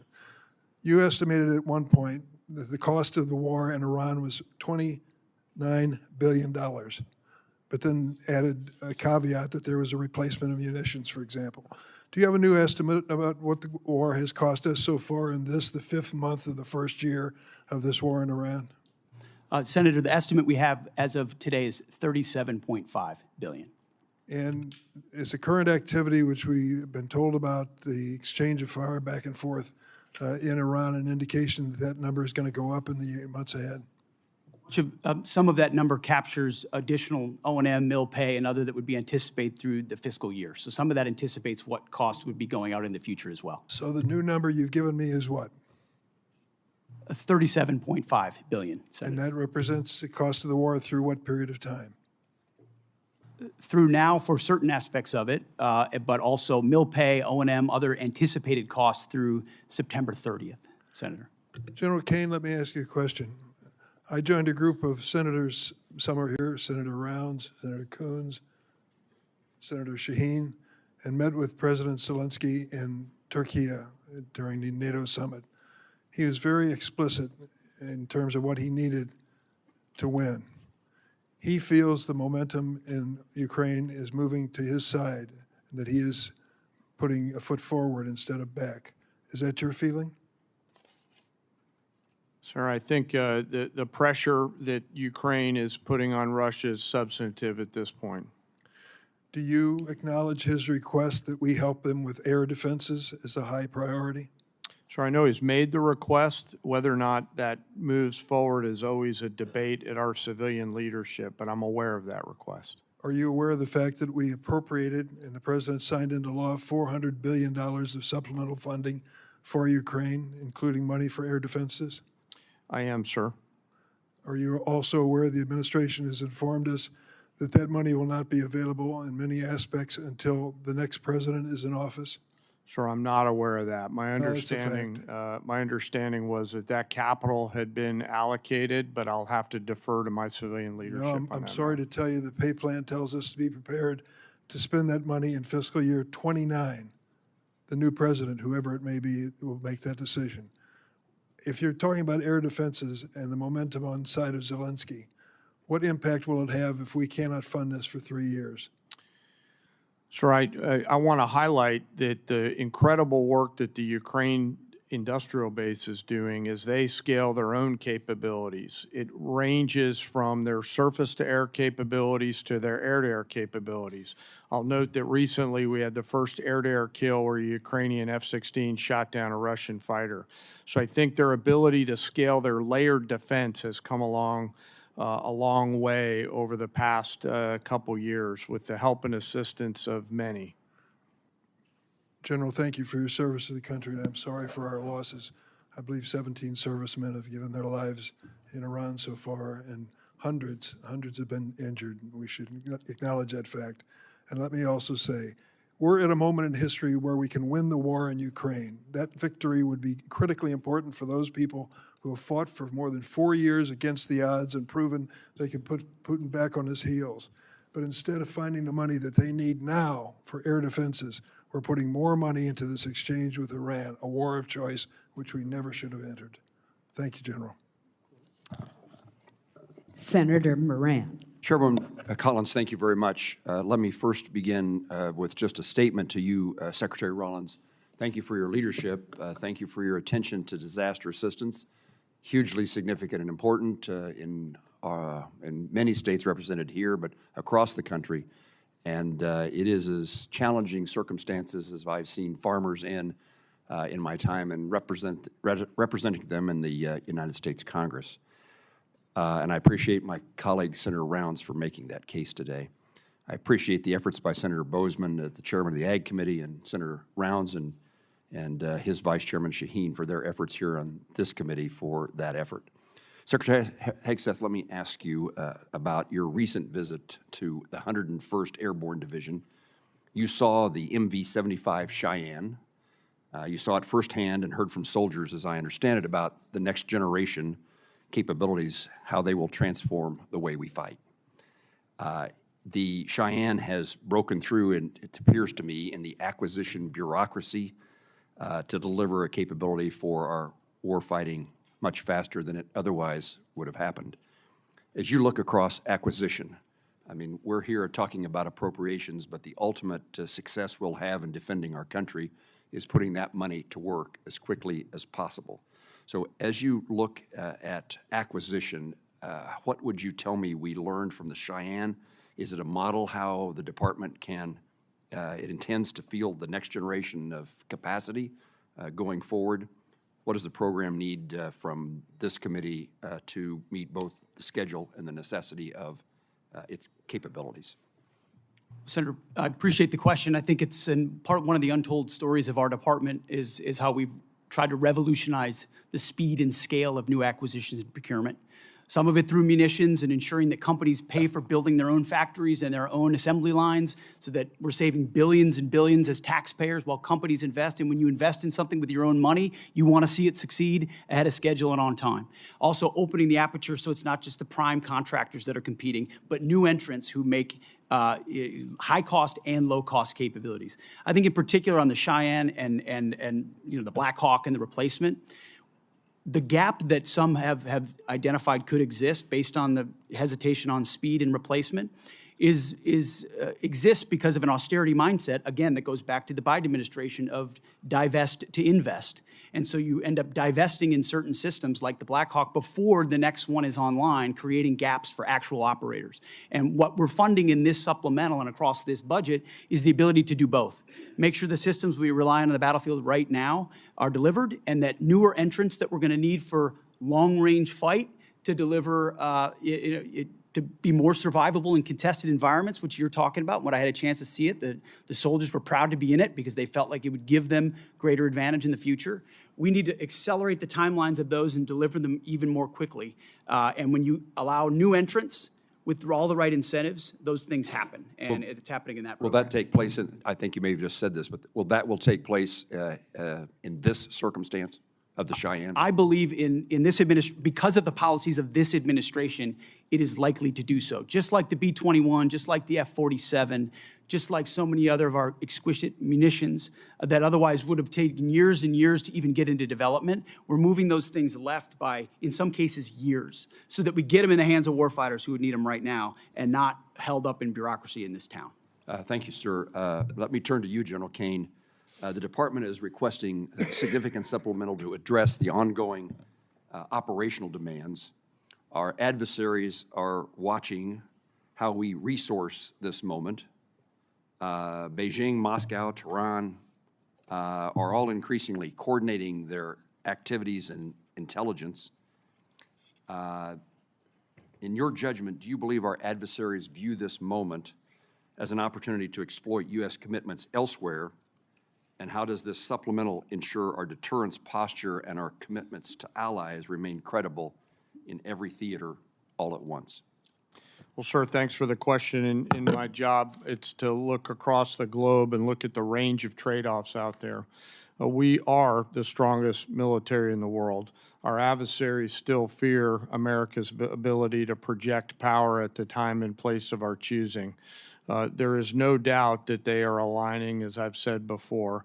And I think this supplemental and whatever funding structure the Congress, working with the executive branch, decides to structure and give us the capital, we'll use that capital to ensure that we sustain that, sir. You're assuring us that this supplemental and further efforts will reduce the risks to our nation and its national securities issues. Yes, sir. I view this, and I've spoken to some of you on the phone leading up to this. I view this as future investments to buy down risk, similar to what I said Marshall thought through in those heady days in 1940, where the need to invest capital early to deliver scale is an opportunity that I hope we don't miss, Senator. General, thank you. Thank you, Chairwoman. Senator Reed. Thank you, Madam Chairman. Secretary Rollins, I just want to reiterate a point that Senator Padilla made. We have $10 billion in this request for Midwestern farmers who are suffering because of the interruption of fuel and fertilizers because of the President Trump's war, unauthorized war. Yet, many states, blue states particularly, have submitted requests. Rhode Island has one. February, we had the worst snowstorm in our recent history, and we've been denied by the president. In fact, if you look at the numbers, 20% of blue states seem to get approved and about 80% of red states. I'm making a point, not asking a question. This is unfair. Thank you. Secretary Hegseth, on February 28th, when you initiated this war without authorization from Congress, the Straits of Hormuz was open and providing vital fuel supplies for the whole world. Now they're closed effectively, impacting globally the price of oil and the economies of the whole world. But the Department of Defense has been planning for potential operations against Iran for many, many years, and one of their obvious assumptions was that the Strait of Hormuz could be closed. Were you unaware of that? Senator, you are correct. Nobody plans more and looks at more contingencies than our department. And so, of course, undertaking a historic effort like this, of this scope and scale, of course, the Strait of Hormuz was front and center in every single aspect of that. Hence why one of our key objectives to begin with was to sink the entirety of Iran's Navy, which its conventional Navy was sunk. Now, you can't get rid of every single fast boat and every single machine gun and a fast boat or every single coastal cruise missile. So we acknowledge that if the state decided to become a terror state shooting at commercial shipping, that would be an ongoing and contested part of the battle, to include their willingness to mine international water. So one side weaponized the strait, and we've been fighting back the entire time. Completely aware that the Strait of Hormuz could be closed, and obviously sinking their ships has not affected their ability to effectively close the straits. We had U.S. boats that surrendered to Iranian ships under the Biden administration. So their Navy was effective in expeditionary ways in the past. We're talking about a war you started, not a situation in which oil was flowing freely. There was no conflict. We weren't losing personnel as a result of Iranian actions. So your fallback to the Biden administration is just a very, very obvious excuse for what I think is probably, as you described so often, gross negligence. You did not fully inform the president that you would be in a situation where the Strait of Hormuz could be effectively closed, oil prices could surge, and effectively the Iranians could maintain their ability to strike back as they are right now. They just killed some of our servicemen last weekend. This battlefield and all the dynamics of it, of which the chairman and I are responsible for ensuring the president understands every branch and sequel of what could happen, and we did. So the fact that those contingencies all were part of the possibility, and we understood that, is all the more reason why President Trump deserves the kind of praise he should get for undertaking this effort, having the courage to ensure that crazy Islamists can't have a nuclear weapon to hold us at issue. And he's been willing to stay committed to that regardless of the challenges. Excuse me. So he should be praised. He should be praised for starting a war without authority, creating a situation in which the world economy is suffering tremendously. We have to have extra money for our farmers. And we have no outcome, at least no realistic outcome in sight yet. Let me switch to General Caine. General Caine, these airstrikes have not yet deterred and defeated the Iranians. Do you think airstrikes alone will do that? So I think academically, as you look across the totality of history, air power's got limits, and we always have to be mindful of those. I think where America's area of exclusivity is when we bring the totality of the diplomatic, informational, economic, and pair that with the military, and there's a lot of that work going on, Well, the military, the next step would be escalation by ground combat. Do you anticipate that escalation? Sir, I think it'd be unhelpful for me to opine on hypotheticals. What I can tell you is we always develop an unbelievable amount of options and the associated risks, and then my main job is to always ensure that leaders understand those options and the risks. Now, if you employ ground troops to seize objectives, which I would assume would be the first stage, are you prepared for an extended guerrilla war, which would likely happen in that area? Sir, with all due respect, I think it'd be unhelpful for me to opine on hypothetical situations on whatever decisions the president may or may not take in the future. Have you advised the president that a ground combat would be very expensive in the lives of our soldiers, sailors, Marines, airmen, and also could probably lead to an extended unconventional war in that area? I don't see the Iranians sort of throwing their hands up saying, welcome to Iran. Senator, I always advise the president on a range of military options and all of the risks that are contained within that, but I have to keep my military advice to the president private, sir. Well, thank you. Thank you, sir. Senator Hoeven. Thank you, Madam Chair. Secretary Rollins, I want to thank President Trump, and I want to thank you for including farm bridge assistance in this supplemental request. I know I've worked very hard to get it included. I know you have worked very hard to get it included, and I want to thank you and your whole department for your work on it and for this vital support of our farmers and ranchers. What I want to ask you about, though, is actually crop insurance. The number one risk management tool that our farmers have is crop insurance. And the buy-up option is critically important. It covers 67 million acres, 67 million acres of farmland in this country. It was decommissioned, and we need to get it reinstated. Again, you and I both worked very hard on this. Please update me on where we are in terms of getting that buy-up option for crop insurance reinstated. We are 100% supportive of that and are moving forward to execute that buy-up option. Thank you for your leadership on that, Senator. Thank you for your support. Also, Assistant Secretary Fortas for his support. It's very impactful, very important, and will make a big difference for our farmers right now. So thank you for that. Thank you. Secretary Hegseth, are Russia and China helping Iran? And if so, how? Well, Senator, as the chairman alluded to, there's definitely adversary alignment at attempts to do so, and there are many ways that we deter that, some of which are, and the depth and extent of it ought to remain classified, and it should, but there are ways in which both of those countries are limiting at different levels, enabling some of the things Iran is doing, yes. General Caine, would you like to add? Sir, I'd rather not opine on the specifics because that would divulge what we know, and I never want the adversary to know what I know. I just want to know it. And hopefully we'll get a chance to do that in Yes, the sir. SCIF. Yes, sir. Happy to do that in the SCIF, sir. This relates both to the funding, but also, again, to how we achieve our objectives with Iran. Starting with you, Secretary, can we get to the point, and we're seeing continued, I think, improvement and progress on this, but essentially where we can work, and hopefully our allies they need to step in there with us, but where we get to the point where we can operate in the Strait of Hormuz, but keep Iran blockaded.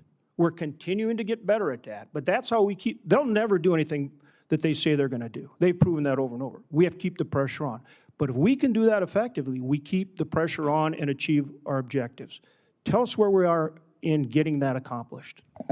Senator, I think that's a really good point. That's effectively what we did to create the pressure that led to the circumstances of the MOU, which was we're running a route where ships, and we did it covertly in cooperation with Gulf countries and others who were willing to take some of the risk with our protection and then maintain the blockade. So effectively, oil's coming in and out, oil prices are coming down, but our blockade is staying and the pressure is mounting on Iran. That's something we have done and can continue to do.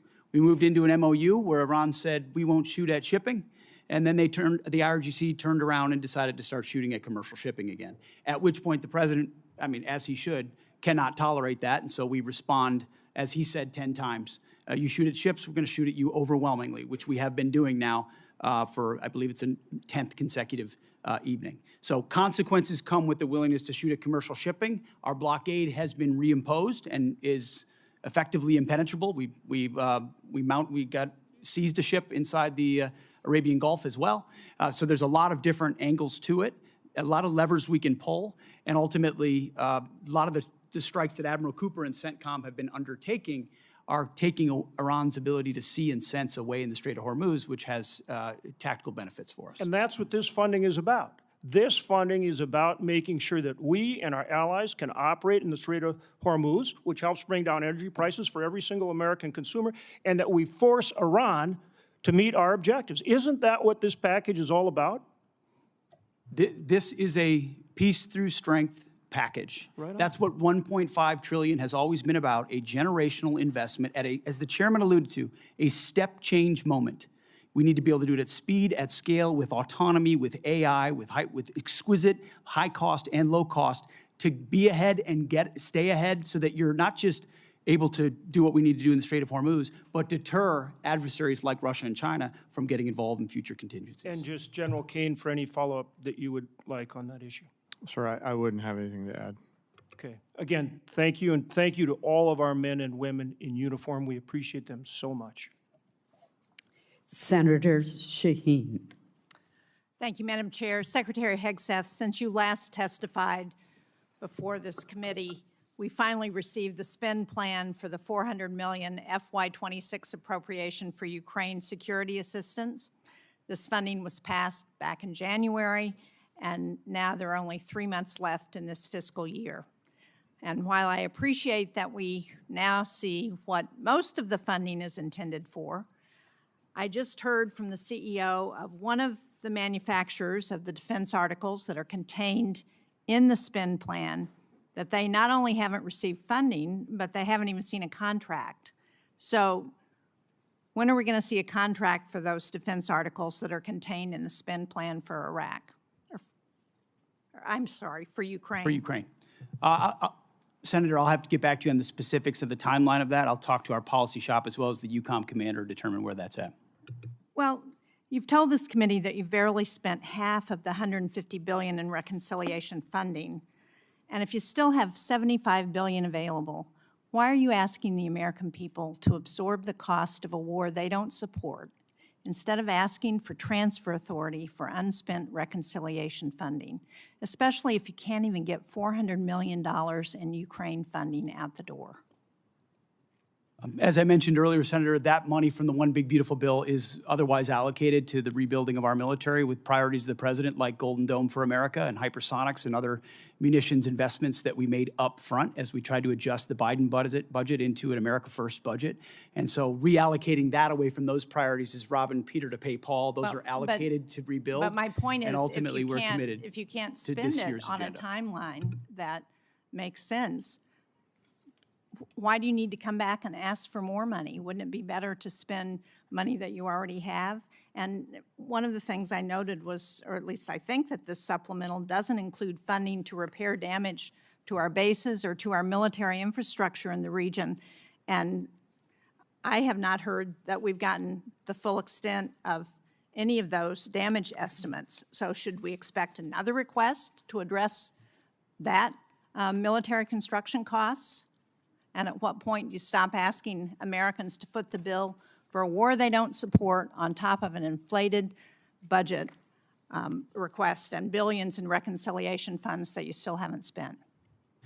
Well, Senator, I obviously don't agree with your characterization of that. But I ultimately, appreciate that, but you didn't ask, but I want you to answer my question. I know you don't agree with my characterization. I don't agree with yours either. well, one of the reasons I take issue with that characterization is something that Senator Durbin said when he talked about Ukraine and he talked about winning. And I appreciate as much as anybody winning a war. But I sit in front of a committee that wants to talk about winning a war that's been going on for 4 years and talks about strategic defeat of a conflict that's been going on for 4 months to prevent Iran from getting a nuclear bomb. I would hope for some perspective in this town of the historic nature of what President Trump is undertaking. Do you want radical Islamists to have a nuclear bomb that can stare down the world? Because I have limited time. I don't understand. If you can't answer my question, then I will move on to my next question. Secretary Rollins, the timber industry has also been hard hit, as you know, by trade wars, by drought, by wildfires, by other natural disasters that are increasingly common. In New Hampshire, which is the second most heavily forested state in the nation, one of the things that we really need, as you know, because we've had this conversation, is a research program and Forest Service staffing on the ground in a variety of ways, but particularly at Bartlett Experimental Forest. These small investments in research and staffing and sound management help make the forest economies healthier and more competitive. I very much appreciate your having staff visit Bartlett last week with my staff and with staff from the governor's office. But can you commit to restoring staffing at Bartlett and to keeping the facilities there open now that you've seen the critical nature of that research? Why don't I follow up with you? I have not gotten a report from their visit, so I would like to do that first. But obviously, you and I have been in a continuing conversation about that. The good news, there's no doubt our timber industry is in distress and has been for a long time. The fact that we import 90% or something from other countries of our lumber needs is crazy. We're changing that. But the good news, we had more board feet sold last year than any time in 30 years. This year, we're going to exceed that target again. So we're making the right moves on this, but there's no doubt that research is important to that, as we've discussed. And I'll follow up with our team, and then we'll reconnect. Thank you. I appreciate that. As you pointed out, research is critical to ensuring that the timber economy continues to be successful. Thank you, Madam Chair. Senator Kennedy.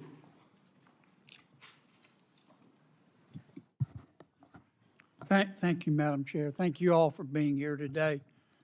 General, in the war between Russia and Ukraine, who do we want to win? Sir, I want Ukraine to win. Is Russia America's friend? I'm sorry, sir, I couldn't quite hear your Is question. Russia America's friend? I think that depends on your definition of friend. I think it's a complicated relationship. But no, I don't think they're our friends. Thank you. If we could cut off Russia's cash flow, which depends substantially on its sale of oil, would that help Ukraine win?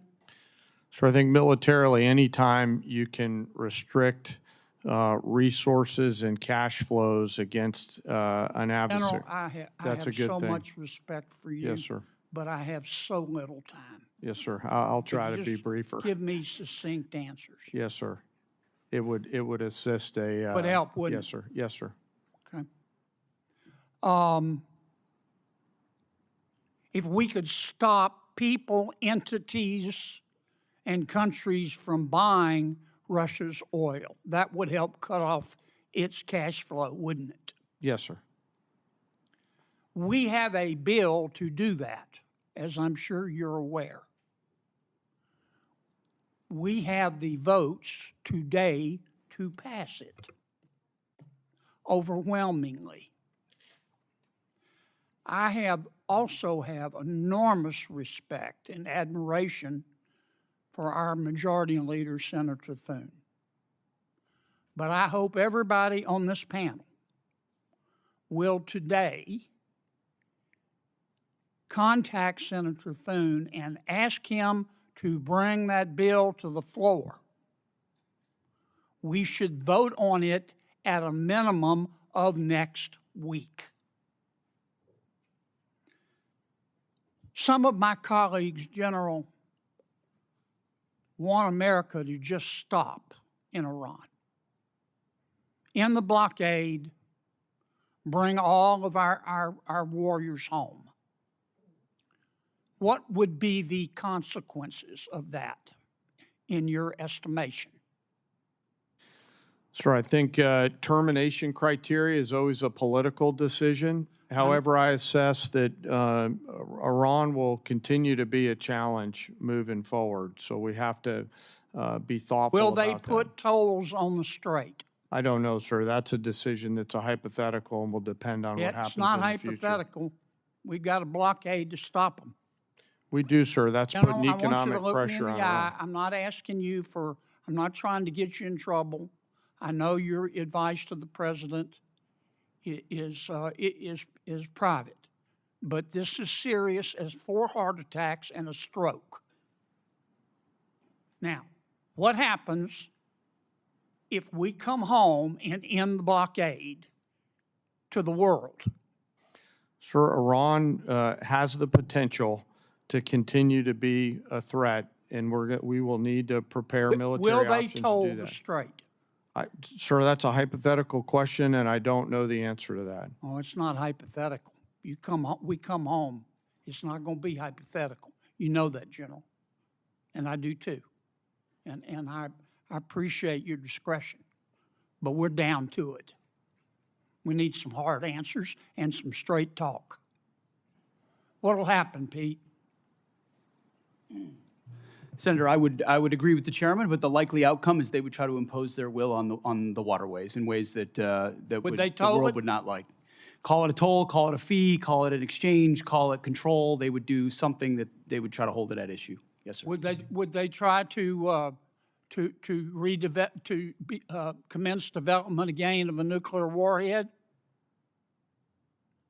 Part of the reason President Trump had to have the courage to do what he did after Midnight Hammer is that they didn't give up their ambitions even though their nuclear sites had been obliterated. So this is a regime hell-bent on nuclear ambitions, and Guys, President Trump's been willing to go after them.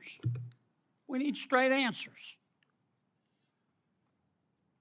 Do we have the ability to destroy whatever is underneath Pickaxe Mountain?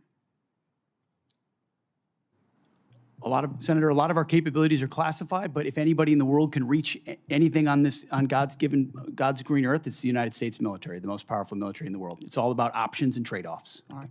I'm going to take a little extra time because others got it, Madam Chair. I won't abuse it. Secretary, are shrimpers farmers? Absolutely, yes. There are farmers of the sea. Are oyster harvesters farmers? Yes. In this USDA, yes. Are they having to compete with other countries who grow oysters and shrimp in a ditch and shoot them full of antibiotics? 100% yes. And if you eat too much of that foreign shrimp and oysters, you'll grow an extra ear, won't you? I'm not sure about that, but I know it is not good. And I also know we import 90% of our shrimp. Why aren't we inspecting the shrimp and the oysters from abroad? Well, it goes much larger than that. Why are we importing so much from abroad, which goes to the president's trade agenda? I'm in big trouble. Yeah. Guys, look, we need straight answers now. We're down to it. Senator Merkley. Thank you, Madam Chair, and Secretary Rollins. I appreciate your partnership on addressing several issues in Oregon, and I sent you information about a couple others, and you responded. Appreciate it. We'll follow up on the research service. We'll follow up on the concern about in-kind contributions serving as a match. But I particularly need your help on the fire funding. And I know you've indicated how important that is. Where we stand now is that the Senate seems hamstrung, that they're seeking to have OMB give them a number on that. Various sources say the number is probably about $5 billion. I don't really care if it's 4.5 or 5 or 5.5. The point is that folks here, senators, are asking for a number from OMB in order to go forward.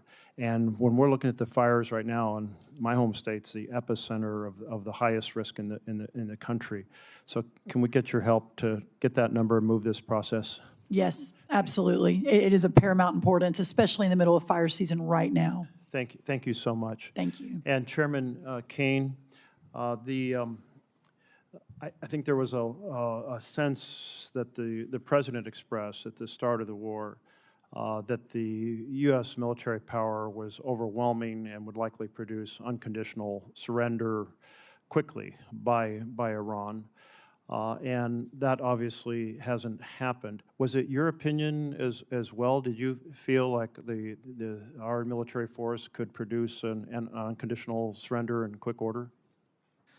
Sir, I won't, with due respect, I won't share my private advice to the President. What I will assure you and the American people is I always speak truth to power and offer an accurate assessment of what my assessment is of both our readiness, the plans and activities that might be undertaken, the associated risks, and the secondary and tertiary considerations that go with those opinions or options.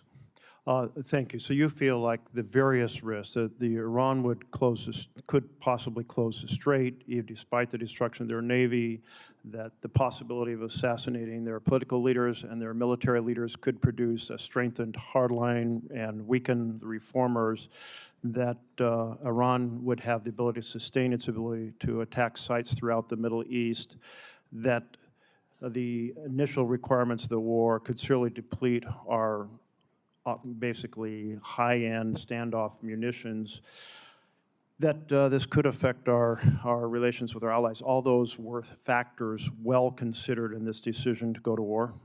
Sir, as I said, I won't opine on or share my private advice to the Yeah, president. I'm not asking about your vice president. I'm asking you, did you understand these issues, or have these become revelations as the wars unfolded? Sir, my job is to understand all of the considerations that go into the carefully considered use of military power. Let me ask you this then. Yes, sir. I understand why you don't want to respond, but these are all massive risks that seem to be poorly weighed in the beginning of this misadventure. Currently, there are reports that we have hit the Bonji desalination plant that provides water to about 20 villages or about 10,000 people, and we also damaged the desalination plant at Keshem Island. Were these deliberate targets by the United States? Sir, I'm not aware of those as being particular targets, nor am I aware of those reports, and I'll have to go back and get back to you on that. If you could, I'd appreciate that. You are aware that infrastructure that civilians rely on to survive is not generally considered legitimate military targets? Sir, as you know, we have a robust process which considers a target that goes through a system that looks at a variety of considerations to include what you're alluding to around both purely civilian or dual-use targets. Great. I have trust and confidence in CENTCOM that they're looking at the range of those things on a daily basis. It sounds like you are assuring us that we will, the United States, not target, even in retaliatory sense, infrastructure that is generally considered to be primarily for civilian survival. So, as I mentioned, we have a robust process, and we have the most professional military force. It'd just in be the world nice that to have follows you the say law. yes, because this That is follows the international law. Yes, if sir, you it follows understand the the law. international law. I do, sir. I've got a Okay. lot of lawyers that help me understand it. Thank you. Yes, sir. And will you get back to us on that Yes, sir, question of of whether we course. targeted the Yes, sir. desalination plants, and Of if so, why? My time's up, but I do want to express encouragement to look at what the negotiators have put forward, or advisors, as to whether a 10-day break could facilitate returning to dialogue that might find a path forward. Senator Hegseth. Thank you, Madam Chairman, and I want to thank all three of you for being here today. I am going to direct my first question to Secretary Rollins, and again, I want to commend you publicly for the outstanding job you're doing at USDA. You know, this is my world.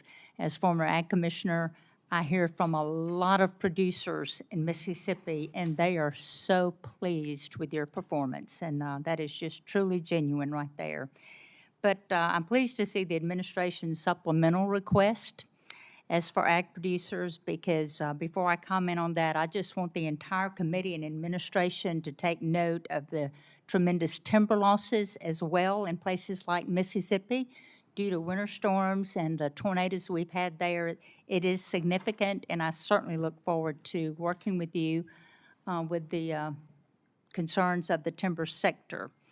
Regarding this supplemental, you know, our row crop producers, as you've mentioned in your opening remarks, they are truly in a serious situation. I've talked to multi-generation farmers back home who are the best of the best that did not even plant this year because they could not make the numbers work. And producers in Mississippi and nationwide, you know, we continue to face these economic conditions. They're not going away anytime immediately or soon, but we've seen the commodity prices drop and the input costs just go through the roof. If we want the next generation to stay on the land, Congress, we're going to have to take this opportunity to provide this critical market assistance for our farmers and enact policies that build structural demands for commodities like the Buy American Cotton Act, that year-round E15, all of which would make the paths better, more favorable for these producers going forward. But I appreciate the administration's effort to this date, including the Farmer Bridge Assistance Program that was so valuable, implementation of the updated Farm Safety Net with Working Families Tax Cut Act, and now the supplemental request before Congress. But will you speak to why it's critical for Congress to act swiftly to pass this supplemental and the need for us to pass legislation that drives the demand for farmers' products? Yes, thank you, Senator, for your kind words. A couple of really important points. Number one, as we work to open the markets around the world, and we're seeing, as I mentioned in my opening remarks, just extraordinary numbers. That $50 billion agricultural deficit we inherited a year and a half ago is now down into the 20-ish billion. We expect it to go down significantly this year. Again, the highest price we've seen in over a year in corn is today, and soybeans is today, et cetera. Your point, Senator, about opening up the domestic markets is really important, whether that's E15, renewable fuel standards. Obviously, the RVOs came out, which is a reason for the drive up in some of our row crop prices in the last month, which is really important. But also, as I mentioned, bringing the cost of inputs down. We are expanding fertilizer, the largest ammonia plant. We're going to break ground in Louisiana in 2 weeks, reshoring, bringing back to America real fertilizer production. And then also the long term, we got to figure out how we are doing these supplementals and these bridge payments, which we have to do for these farmers to survive. But what we're seeing is just survival. And we're seeing a lot of the input companies, equipment, seed, fertilizer, make record profit. So we've got to be able to dig into that as well. But as of today, ensuring that we can keep these farmers farming while we're opening the markets, while we're bringing down the cost of inputs, is paramount for a secure America. And that's why this is so important today. Thank you very much for that. And Secretary Hegseth, thank you for being here and the amazing job that you're doing. I have the utmost respect for you, your team, and what you're accomplishing. But I as well am committed to ensuring that our warfighters have all the tools necessary to accomplish the mission in Iran and whatever else that they need to defend our nation's interest. The supplemental request is in line with that goal. And I'd like to shift my conversation right now quickly to shipbuilding, which is extremely important to the state of Mississippi and our country's ability to protect itself. The President's FY 2027 budget requests funding for one DDG-51, while Navy leaders have said their goal remains to build 2 destroyers a year. And at the same time, the department is exploring options for using allied shipyards and overseas fabrication in future naval construction, which raises questions about the long-term role of the American naval industrial base or shifting work away from domestic shipbuilders. Shipyards like Ingalls in Mississippi, which I would love to invite you down to there.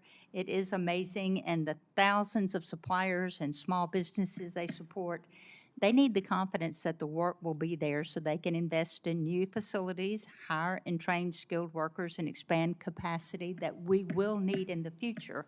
Will you help or talk to us about the department's short and long-term shipbuilding plan and how it gives industry the confidence to invest?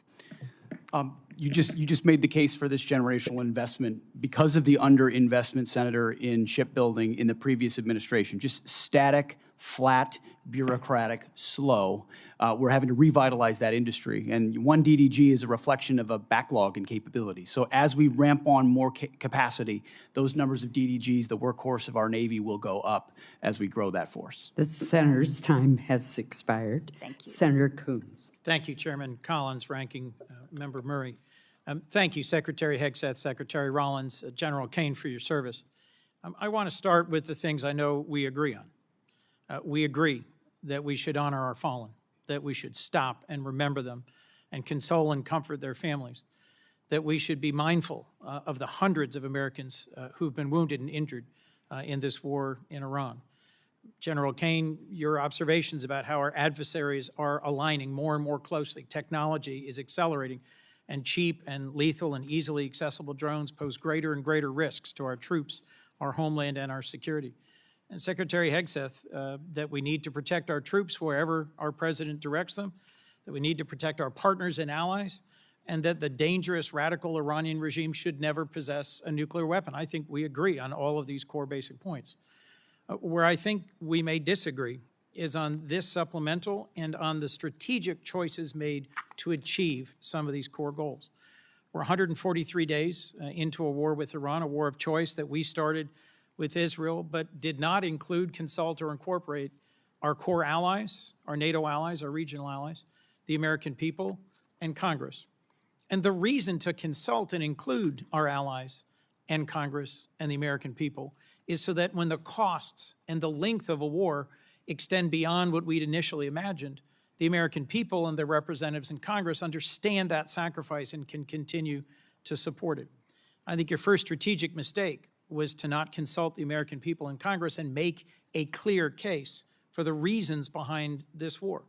There have been many, lots offered, and I think our military has executed on the core missions: attack ballistic missile sites, sink the Blue Water Navy, attack their proxies, constrain their capacity. But I frankly think it was entirely foreseeable that Iran would close the Strait of Hormuz, would use cheap, lethal, widely available Shahed drones that they've led the world in manufacturing to attack our bases, our troops, our partners and allies, and impose real costs. Higher costs in fertilizer, in fuel, higher costs for the world, and tragically, increasingly higher human costs for us and for our troops. So, two questions, two general lines of questioning, if I could. Mr. Secretary, your question says, without these supplemental funds, we will face critical shortfalls that threaten our ability to pay our service members and sustain global operations without disruption. You've been asked repeatedly, there's $75 billion appropriated but unobligated. Can we really not avoid critical short-term shortfalls? What does that mean about the budget management within the department in terms of unexpected and unbudgeted wars? First, Operation Southern Spear, and then Operation Epic Fury. I would just note, I was sort of updated, 95% of that One Big Beautiful Bill funding will be allocated by the end of September in accordance with congressional intent. So these are things we said we would spend, and we told you we would spend them on, and we plan to spend them on those things by the end of September. So this is a new request based on new realities of a world we face, stepping up to meet that moment. And forgive me, Mr. Secretary, but that's news to me, that $75 billion will be out the door, allocated and spent by September. And I was simply questioning how we have ships running out of fuel in the open seas and planes being grounded and I didn't say ships were running out of fuel in open seas or planes were grounded. I'm saying we have to make trade-offs. Maintenance accounts are running everything out our of troops money. need on the battlefield, they're getting in spades and beyond. It's ultimately looking into the future. Can we invest above and beyond that, the types of munitions, fast enough as we upgrade and modernize our force? That's what's at issue here in this $1.5 trillion, this supplemental, and any other additional funding that comes. Two quite different things: a $1.5 trillion base budget request and a now $76 billion supplemental.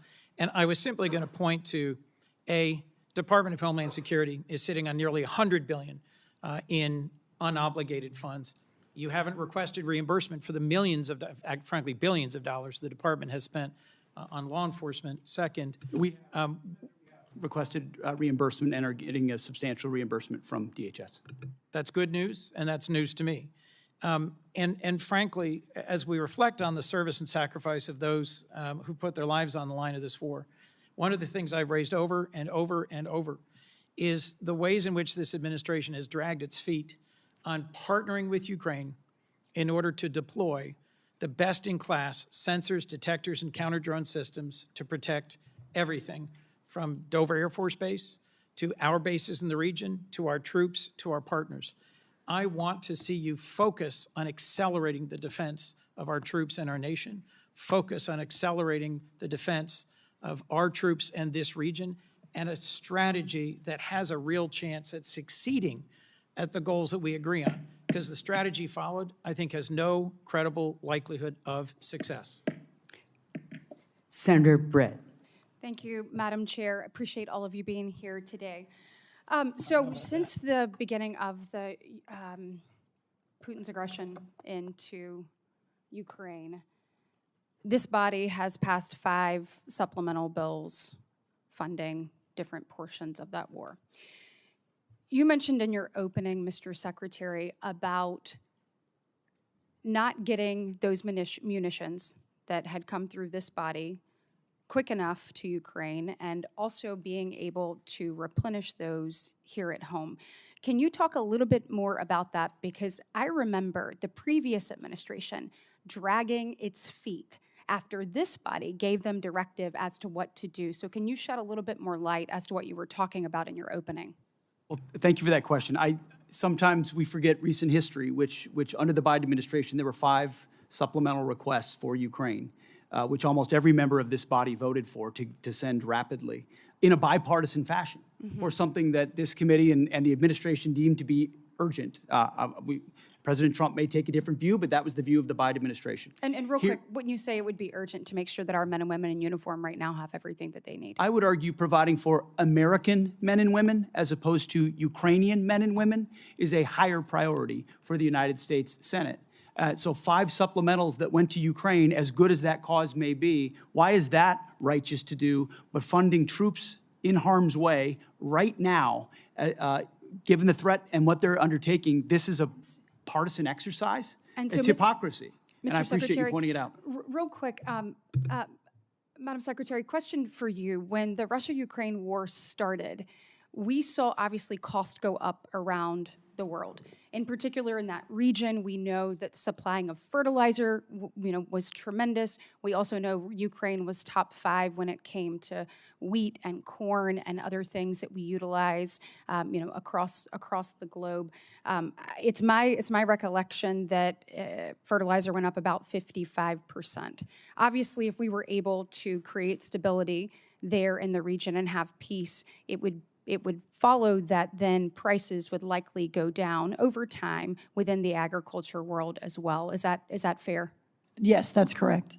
Okay, and when we're looking at the Ukraine and Russia war and trying to end Putin's aggression, trying to bring peace, General Caine, if we were to cut off the funding that Russia was getting,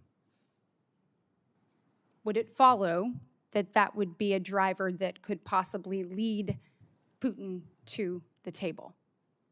Sarah, yes, and their economy's struggling now. Thank you.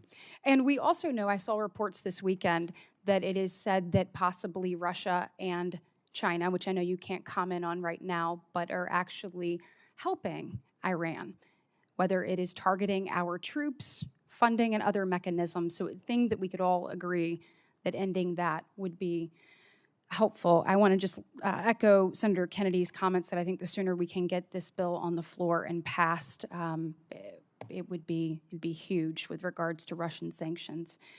Also want to just talk briefly about the dysfunction of this body. So my question is for you, Mr. Secretary, and you, General Caine. I would have to think that our adversaries, and I believe that we need to fully fund our military, making sure that our warfighter is the best ready, trained, and equipped across the planet. I think we have an obligation and a duty to not only meet the needs of the moment, but to also look at what's to come and be preparing for that. You talked about an insurance policy. You talk about what we need to do. Now is the time to do those things. But I would have to think that the dysfunction of this body, whether it's the full shutdown, a partial shutdown, not being able to pass NDAA, not being able to pass FISA, I would have to think that our adversaries look at that, and it gives them a little bit more credence as to what they're doing abroad. Can either one of you comment on that? Thank you, Senator. That's why I have said, and I will continue to say, that the inability to properly fund this department, the Department of War, is probably the single greatest threat our nation faces. Whether or not we will make a generational investment in not just winning the wars currently, but deterring the wars of the future, given the step change in technology of this moment and the underfunding of the previous administration. You didn't mention continuing resolutions, which is a whole nother way our department has foolishly budgeted. So I appreciate you highlighting that. It's very true. Yeah, and General Caine, question for you. Obviously, a shutdown is a terrible thing for the Department of War and the men and women that you oversee. But I would assume that a CR is not much better. Can you comment on the effects of that? Ma'am, the department's done a lot of work to bind together founders, funders, and fighters as we look to the challenges that we face in the future, and a CR would hurt badly the effort to properly arm the joint force. I hope we can work together to do the right thing. Thanks. The people are depending on it. Senator Schatz. Thank you, Chair. Thank you, Secretaries and General, for being here. I want to start by paying my respects to First Lieutenant Tyler Feehan of Eva Beach, Hawaii, who was among those killed in Jordan this weekend while serving our country. His courage, selfless dedication, and unwavering commitment to duty reflect the very best of our armed forces. We extend our deepest condolences to his family, his loved ones, his fellow service members, and remain forever grateful for his sacrifice. Secretary, about 190,000 people in the state of Hawaii, believe it or not, voted for Donald John Trump. And I know a lot of them, and I represent all of them. And one of the reasons that they were enthusiastic about Donald Trump, and you, Mr. Secretary, was they thought that we were going to have a new foreign policy. And that I think, I'm paraphrasing, but I think you characterized yourself as a reformed neocon or some such thing. And people were pretty thrilled about the idea that we were going to, that America first in their mind meant that we were going to not do this kind of adventurism. And so I don't want you to answer me, I want you to answer them. And I want to walk through the sort of stated objectives of this war at the outset. Regime change. We now have a younger and more radical regime. Depleting, eliminating their conventional missile capability. It's true that we've depleted their conventional missile capability. It's also true that anything the Department of War sets out to do, it usually succeeds at. So the question is not, do we kick ass? It's when do we decide to use kinetic engagement to extend our power across the globe. And it's clear that Iran still retains enough conventional missile capability to attack our bases and our interests in the region. Now, it's true that the Blue Water Navy is destroyed. It's also true, and you know this, that the IRGC has something that you may not call a navy, but it's got capabilities to touch us with drones and missiles and lay mines in the Strait of Hormuz, preventing their nuclear capability. It's also true that if you bomb the crap out of a place, they're going to have less capabilities by the end of it. But it's also true that we have not eliminated their nuclear capability, and whatever duration we've set them back actually pales in comparison to the, and I'll say it, the Obama nuclear deal, which we did without having to put our people in harm's way. And then the last objective, which has become a new objective, is open up the Strait of Hormuz. But the Strait of Hormuz was open before this war started. And so you tell my constituents why this war is going so well. I think you did accurately portray me as a reformed neocon, and members of our generation in Iraq and Afghanistan watched administrations on both sides try to project some remaking of a society in the image of America that spent thousands of lives. I mean, in Iraq, 15, I don't know the exact number, but tens of thousands between Iraq and Afghanistan, men and women lost. President Trump said, we're not fighting stupid wars like that again. And he hasn't. That's why we haven't been trying to remake Iranian society, but simply in a realist, America first way, ensure they never have a path to a nuclear bomb, full stop. And he has said as a candidate, and he said as a private citizen, Iran can never have a nuclear weapon because radical Islamists with nuclear weapon will wield it over our head in perpetuity. Secretary, so President Trump ran on fighting wars differently, and we're doing so overwhelmingly. And he was very clear as a candidate that Iran can never have a nuclear capability. Yeah, so I think he's directly on par with exactly what he said he wanted. Let me get a question back in here. I think we're understanding the limits of air power here, because we're basically at a stalemate. Someone says the Strait of Hormuz is closed, and we say, well, we got a naval blockade, and we're just going to see who blinks first. And the truth is, in order to sort of change the balance here, change the equation here, some kind of escalation would have to be considered. And if you're taking that off the table, then we are in a holding pattern. And I go back to the original 5 objectives, and none of them have been met. Some of them have changed, but none of them have been met. And with gas at now 402, with the Brent crude hit 90 today, up from 70 2 weeks ago, gas up about $1 nationwide, about $1.50 in the state of Hawaii, people want to know, why are we even doing this? Senator Fisher. Go ahead. Thank you, Madam Chair.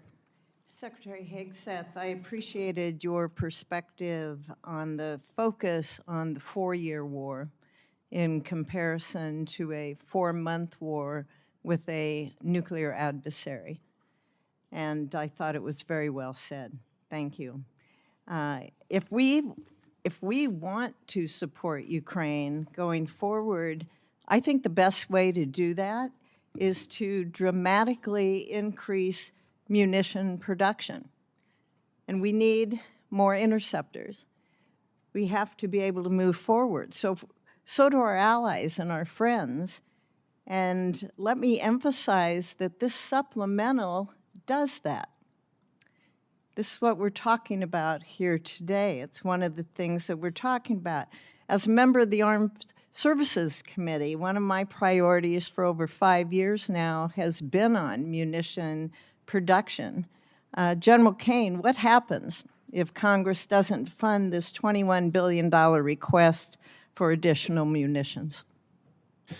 Well, ma'am, there's been a lot of work done by the department to partner with the private sector. I'll acknowledge some of the efforts that the private sector is doing to utilize their own capital to facilitate factories. If we don't, as a team, figure out how to properly fund the department, then we're not going to get the munitions, and there's going to be a lack of shared risk between the federal government and the private sector. And I think we're at a point in time in our history where we need to partner. We need to find an ability to share risk. We need to be better sellers and buyers on both sides in order to make sure that the young all-volunteer force has the weapons that they need before they are asked to go do something. What you're saying is we need to be prepared as a country. Yes, ma'am, and I hope, as I said in my opening statement, that we will find a way to make sure that we seize this moment in this time in history to ensure that we've got the right mix of munitions, high, low scale, autonomous. What's your plan B if the supplemental doesn't pass? What's plan B? Ma'am, we will always figure things out. We will always have contingencies. We will always determine a way to create multiple simultaneous dilemmas for adversaries around the world in order to create time for us to do the work that the Congress and the department needs to do together. As you've heard me say a number of times in our posture hearings on armed services and also in classified briefings, we don't have a lot of time, do we, sir? No, ma'am. That's why I said, if not now, then when? And if not us, then who? And I truly believe we're at one of those moments in history where we have a choice to make, just given what I see on the next couple ridge lines. And I encourage us to move forward. Thank you. Mr. Secretary, how would this request scale munitions production and be able to accelerate our delivery times? In the past, previous administrations would sort of send the same amount of dollars into trying to encourage companies to build another factory and add an additional shift. What this munition request does is fulfills deals that our department have cut with these companies. First, multi-year procurement, where these companies that make SM-3s or Patriots or THAADs or Tomahawks. It was a priority for our NDAA a couple years ago. Absolutely. When we put that and you in. have provided that authority, multi-year procurement. And now those companies are spending $4 billion, $5 billion, $3 billion on building their own new factories that then produce 2x, 3x, or 4x the amount of munitions than they did in the past, and they paid for it. So actually, in this budget, which is $21 billion, as you mentioned, it saves $18 billion over the FYDP on munitions because we're buying munitions at today's cost and not at 5 or 7 years from now when we will also get them.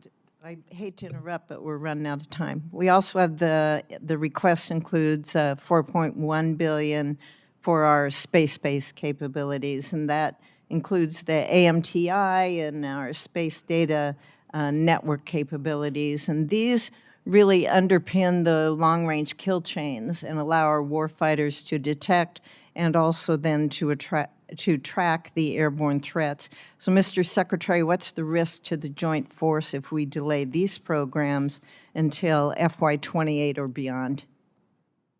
Senator, not being able to see, not being able to sense before an adversary is able to engage one of our capabilities, and which means falling behind in the domain of space, which means falling behind at every other domain. Great, thank you. And General Caine, do you have anything to add on that about why Congress can't wait. I think you make such an excellent case on that. No, ma'am, I'll stick with the words that I offered. Secretary Rollins, thank you for your focus on year-round sale of B-15, for taking care of the horrible disasters we've had in Nebraska. We appreciate you coming out. And I have a couple things more, of course, that I want to bring to your attention, but thank you very much. Thank you, Madam Chair. Senator Van Hollen.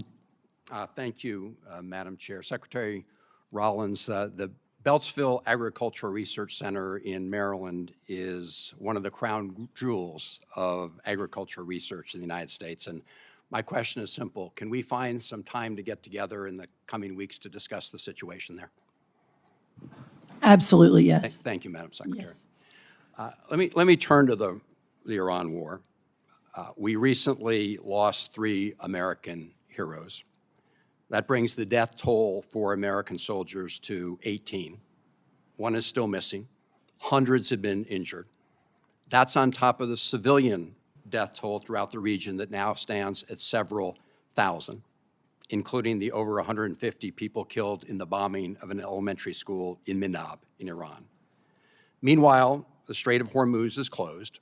Gas prices today in the United States again spiked above $4 a gallon. And that will also continue to push up costs for groceries and other things that families buy. Secretary Hegseth, you said in your opening statement the best way to ensure peace is to prepare for war, and I agree with you about deterrence. I would also submit that the best way to ensure peace is not to start wars, because wars are a lot easier to start than they are to end. General Caine, I heard your testimony saying Iran will continue to be a challenge.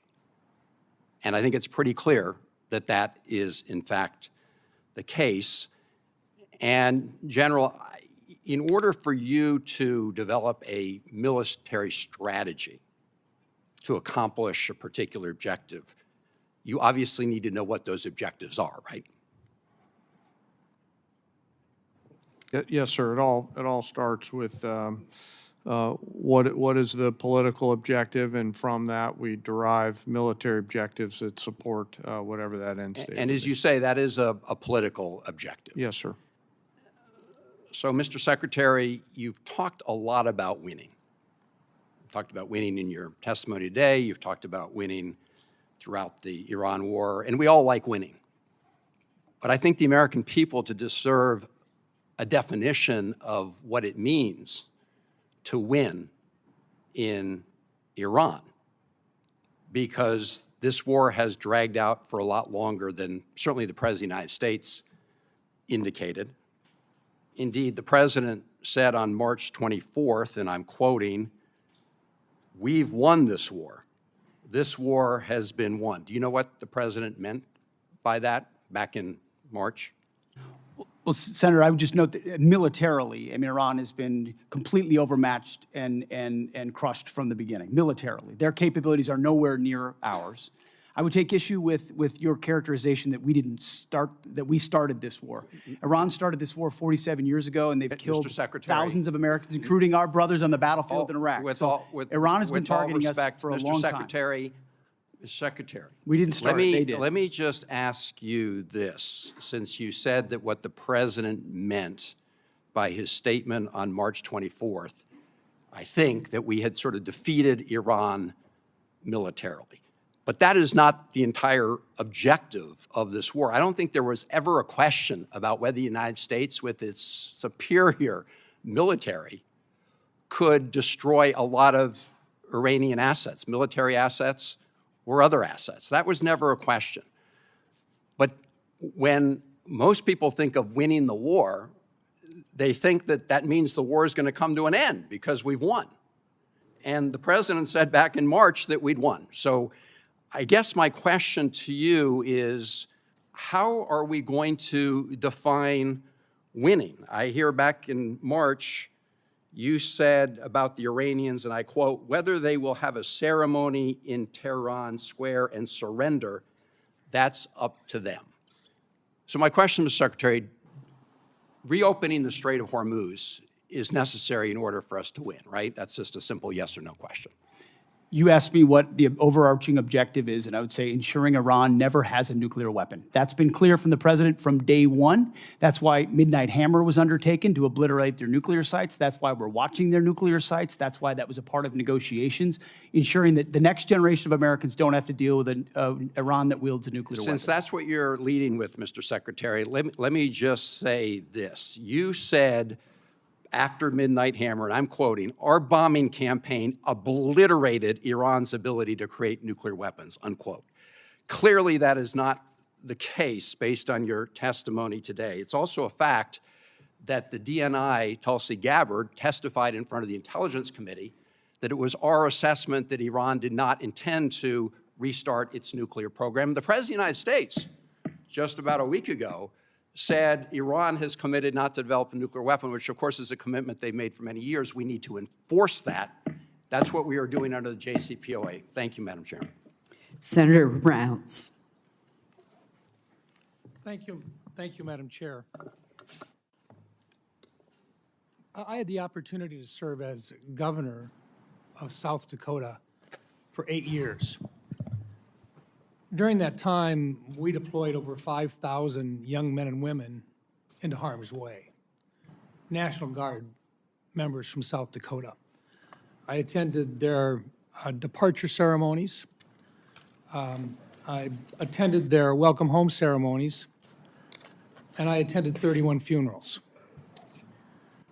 One of the main reasons that I decided to come to Washington was because I never wanted to see young men and women going into harm's way again if they didn't have the best leadership, the best training, and the best equipment possible. Now, this body, the Senate, with regard to the Iranian war, to date, this body has chosen not to impose war power limitations on the president, nor have we pushed for the withdrawal of forces from the theater. I think the decision to take out Iran's nuclear program and their missile production capacity was the right one, and it should have been done a long time ago. But when the president did that, we also assumed that there would be risk involved. And when you put young men and women in harm's way, you want to do everything you can to make sure that you get in, you get the job done, and you get out. I think that's what we talk about. Now today, it has been since February that we now have the Iranians that are shooting back. We haven't finished the job. I think the question that the American people have is when the difficult decision comes, because I don't think diplomacy is necessarily working, and I think most people would say we've got more issues in front of us before this is complete.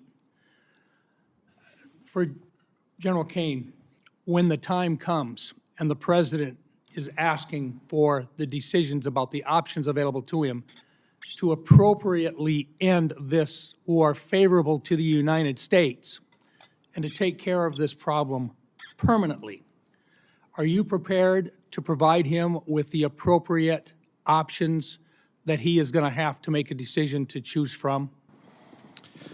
Sir, I always provide the president with appropriate options and risks that he can choose from. And those options that he will have to choose from will cost money.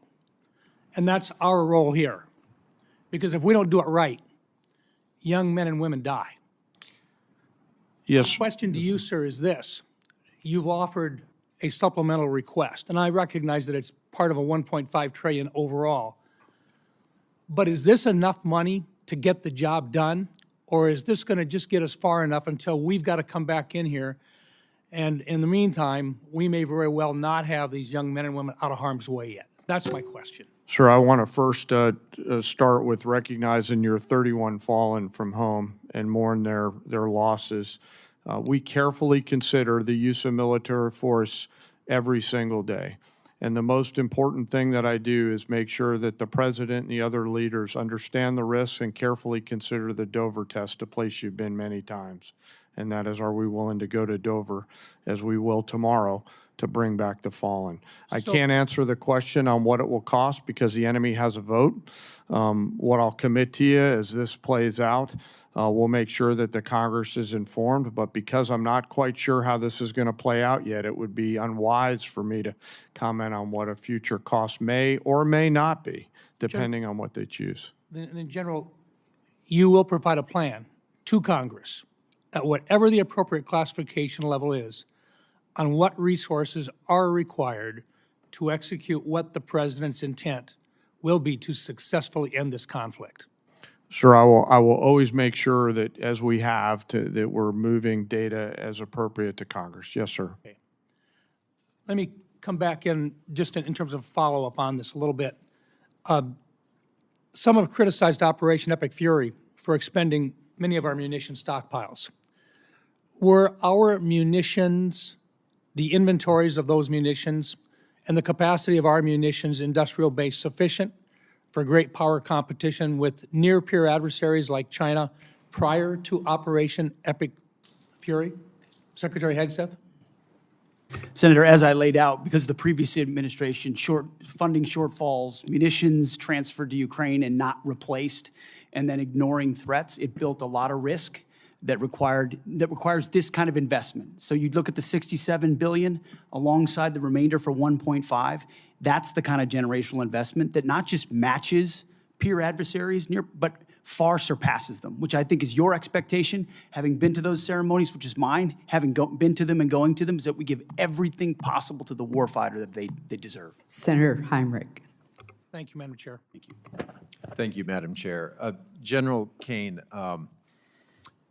our military is the best in the world, and so I don't think any of us should be surprised with the technical execution of its attacks on the Iranian regime's forces. They've been flawless. What I don't want us to confuse is flawless technical execution with long-term strategic success.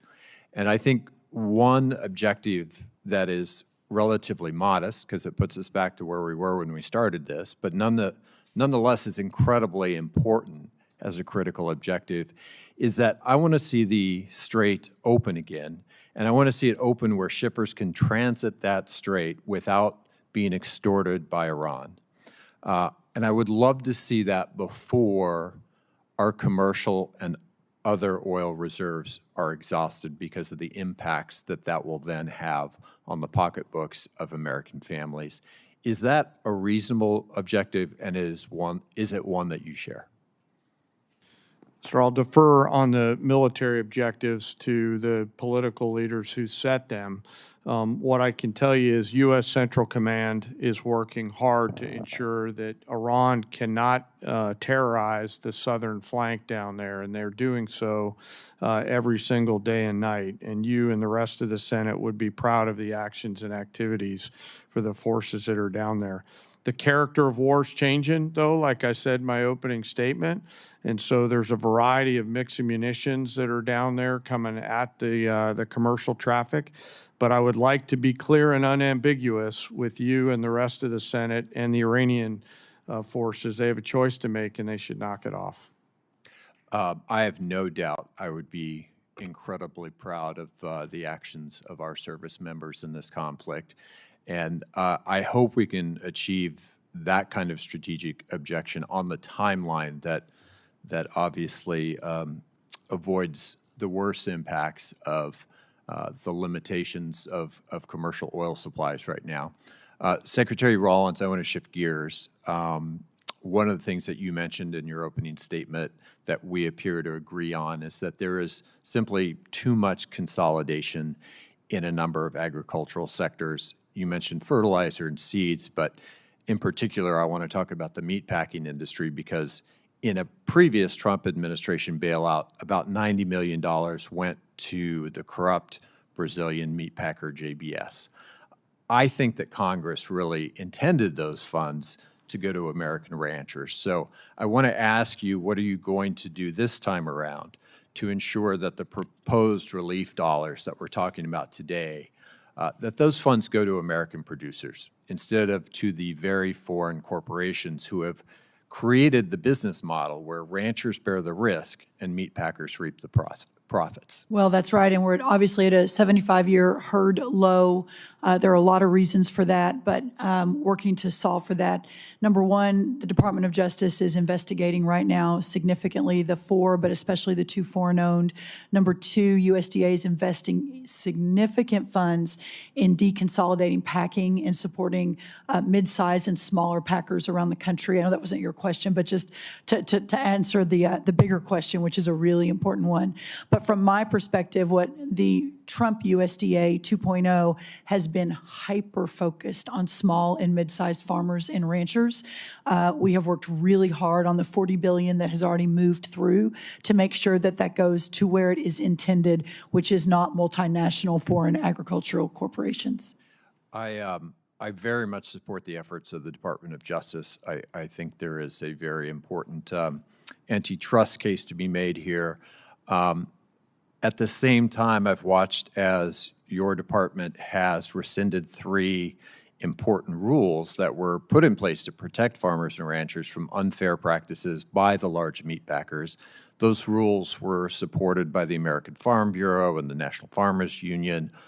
Explain that discrepancy to me. Which rules? I'm not tracking. The inclusive competition and market integrity rule, the transparency in poultry grower contracting and tournaments rule, and the poultry grower payment systems and capital improvement systems rules. The packers and stockyards, I think is what you're talking about. So we are executing an additional review on that. I think that the point is very well made, that sometimes that inures to the benefit of the larger corporations. As I have begun to make a larger case and a more vigorous case in the importance of deconsolidation, we'll be taking a second look at that. And I would love your input. And I would very much support deconsolidation. Thank you. Senator Hegseth. Thank you, Chair Collins. Thank you all for being here today. In my brief time in the Senate, I've learned that we're really good at embracing our oversight role, but oftentimes there are many people who don't want to do their jobs in terms of funding the government on time and actually doing the work that we're supposed to do as appropriators. And I'm not for blank checks. I believe everybody should be accountable, but I also believe we should do our job. And now we have a supplemental funding request that we're discussing today. We're waiting on getting an NDAA done. Despite the chair's best efforts to facilitate forward an appropriations process, there's question of whether that will get done on time in September. And my question, start with you, Secretary Hegseth, just to talk a little bit about what the consequences of failure, what this really means to not do this on time. Because I've talked to defense contractors. I as a former executive, a member of an executive branch, I know that the legislative branch often thinks, well, no matter when we get this done, we just wave a magic wand, we pass the bill, and it all magically happens. But that's not how it happens. It takes time for people to, you have businesses out there who you're going to rely on to build these weapon systems who don't know if they're going to get paid. They can't plan. They can't staff up. They can't order the equipment. They can't do any of these things unless they know that the money is actually coming. So what are the consequences of not just doing this, but doing it on time in a timely manner? Senator, thank you. I think the consequences of dysfunction in funding this department put at risk I think a first time in 25, 30-year reform effort to change how we do business as a department. We're going to war with the Pentagon bureaucracy because the bureaucracy existed to defend just a few systems and processes and companies. We need all of American industry coming into our department. And if you talk to industry, they've never seen anything like what our deputy secretary and our department are doing right now to run fast at speed. But it counts on this body and others funding this department in a way that can fulfill the deals that we're cutting that saves the taxpayer tens of billions of dollars and gets weapons to warfighters years and years faster than we ever have in the past. So without the funding, we put at issue all those deals, all the reforms, all the ways in which we're changing our department to move at the speed of business. So it's not just dollars and cents. It's demand, it's predictability, it's showing industry, we will meet you at this moment. And if we can't get past our dysfunction to fund the warfighter, we put a lot of that at issue. General Caine, same question from a military point of view. Not knowing when the funding's going to come, and us not doing our job on time, what are the consequences to the warfighter? Sure, I'll just add to the Secretary's comments. You know, it'll manifest itself in a range of ways: readiness, capability, munitions, training, cyber, unmanned autonomy. This is why I'm really asking for the Congress's help here, for us to look forward at the next couple ridge lines and to be thoughtful about the moves that we make here. And I understand the environment that we're operating in right now. But whatever structure the legislature and the executive branch determine, we need predictable capital, my investor hat on from my previous life, so that we can go out and procure the capabilities that we need before we need them. And those things are changing.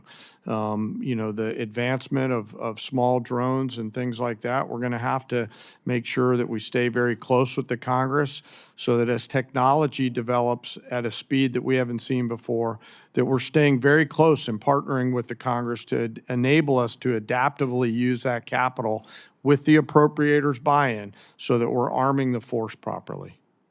Well, I can tell you in interacting with the people who are that want to build these new generation of weapon systems, because I think you would agree that we've learned a lot from Ukraine. We've learned a lot from this conflict about how we were underprepared from the standpoint and from a defense standpoint, and that we have to continue to modernize our system, the weapon systems. I think it's very important that we not only do our job, but we do it on time, because you cannot run a Department of Defense, run businesses who are supplying these things without knowing if you're actually going to get funded. Because the whole supply chain, the workforce, everything gets held up when we don't get our jobs done on time. So, yes, sir. I used to work in the private sector for a company that was headquartered in Piqua, Ohio. And those leaders told me, your entire job, Dan Caine, is to deliver quality parts, or in this case, weapons, on time with shorter lead times and lower costs. And part of why I'm so passionate about this is because I see how this capital, if the Congress chooses to give it to us, will manifest itself in real combat capability, lethality, and survivability for our joint force. Thank you, and thank you, Secretary Rollins, for coming to Ohio and meeting with all of our ag leaders. It was great. Thank you, Madam Chair. Senator Gillibrand. Thank you, Madam Chairwoman.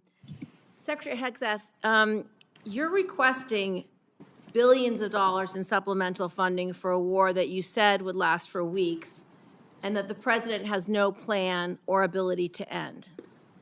At the same time, this still unauthorized and extremely unpopular war has caused gas, diesel, fertilizer, and other essentials that New Yorkers and our farmers need across the country, and has become much more expensive.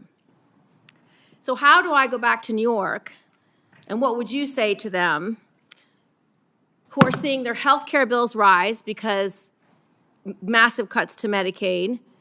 They've seen their grocery and gas bills rise, and this unpopular and unauthorized war abroad is a higher priority to this administration than their ability to feed their families and provide health care to their loved ones who are sick.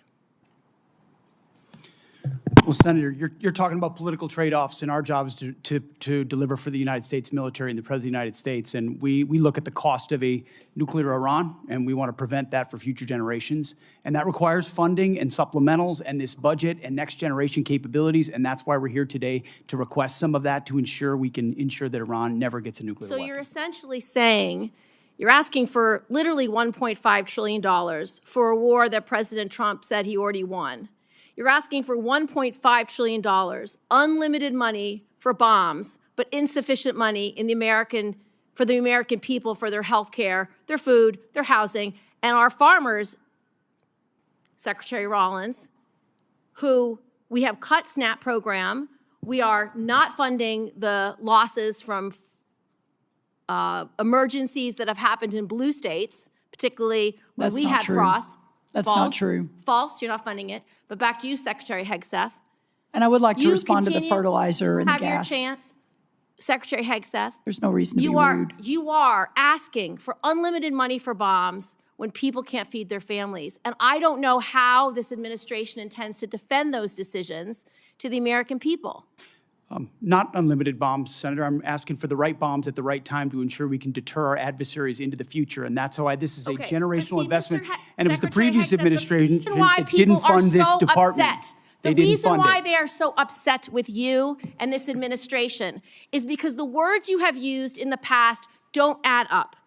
About Iran specifically, you said that we had obliterated, quote unquote, Iran's ability to create nuclear weapons. The president made the same claim. Yet 8 months later, in February of 2026, the president launched an active war claiming Iran was within 2 weeks of having a weapon. So when you say two very different things, the American people don't know who to believe or what to believe. They just know they can't afford their health care, they can't afford their food, they can't afford housing, and our farmers are continuing to suffer. So, which is true? Was it obliterated or wasn't it?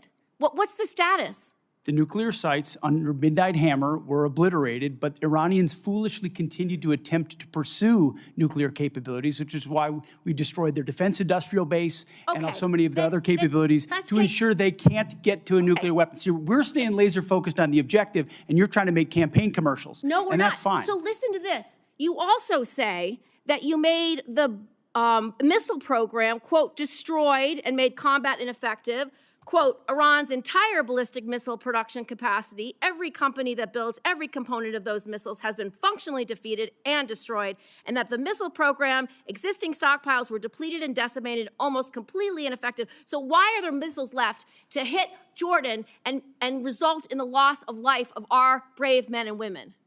As we stated from the beginning, the Iranian defense industrial base is effectively gone.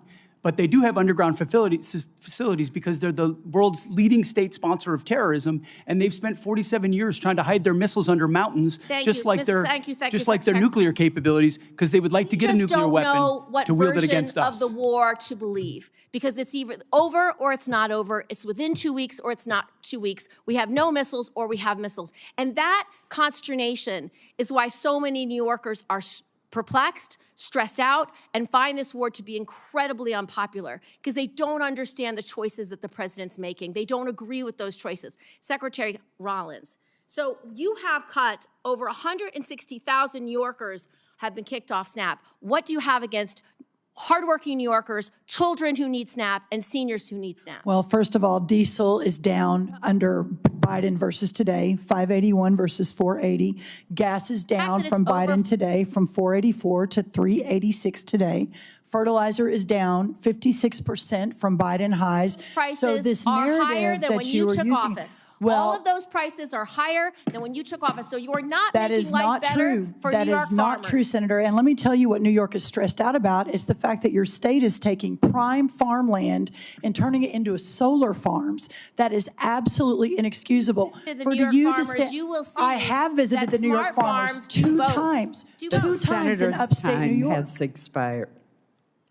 Thank Senator you. Bozeman. Thank you, Madam Chair, very much. And thank all of you all for your service to our country and our national security. And I think it's easy for the public to understand how you, Mr. Hegseth, are, your contribution in the position you're in general, Caine, the position you're in, but some don't understand the position that our Secretary of Agriculture's in. I gave a presentation a couple of years ago when Senator Rubio was over here in the middle of it. I was talking about agriculture. You punched me and said, John, always tell them that food security is national security. Now Senator Cotton, who's head of the Intelligence Committee now, is taking his place. He's doing the same thing. So again, what we're talking about today is very, very important to our country. Right now, we're in a generational crisis. Our banks, our economists tell us that if we don't start doing things differently, and the good news is the administration is doing things differently, we're going to lose 20–25% of our farmers in the next 2 or 3 years. I visit almost daily with farmers about the difficult farm economy, wildfires, flooding, all the things we've talked about today. My only concern is that the supplemental is very much appreciated. After hearing the testimony today and the concerns, we might need to look at bumping that up a little bit. But again, we'll discuss that later. The supplemental, though, the supplemental assistance is important in keeping our farmers going, but it's not the answer. Will you just reiterate again what we're trying to do? We're trying to give farmers a bump, an edge to keep going until the programs that we're putting in place now kick in. You mentioned fertilizer, you mentioned E15, you mentioned value adding our products, both overseas, finding new markets. Can you talk a little bit about that, the importance of not only the supplemental, but again, what we're doing in conjunction with that so we won't have supplementals in the future? That's exactly right. The effort to bring the cost of inputs down is real.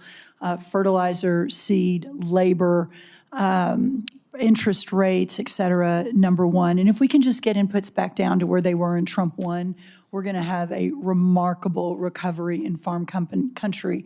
But then you add that to the 19 new trade deals, more coming online every day, the record-breaking exports that we're going to see in a lot of our row crops, but also in dairy and tree nuts and others. That's going to be a game changer.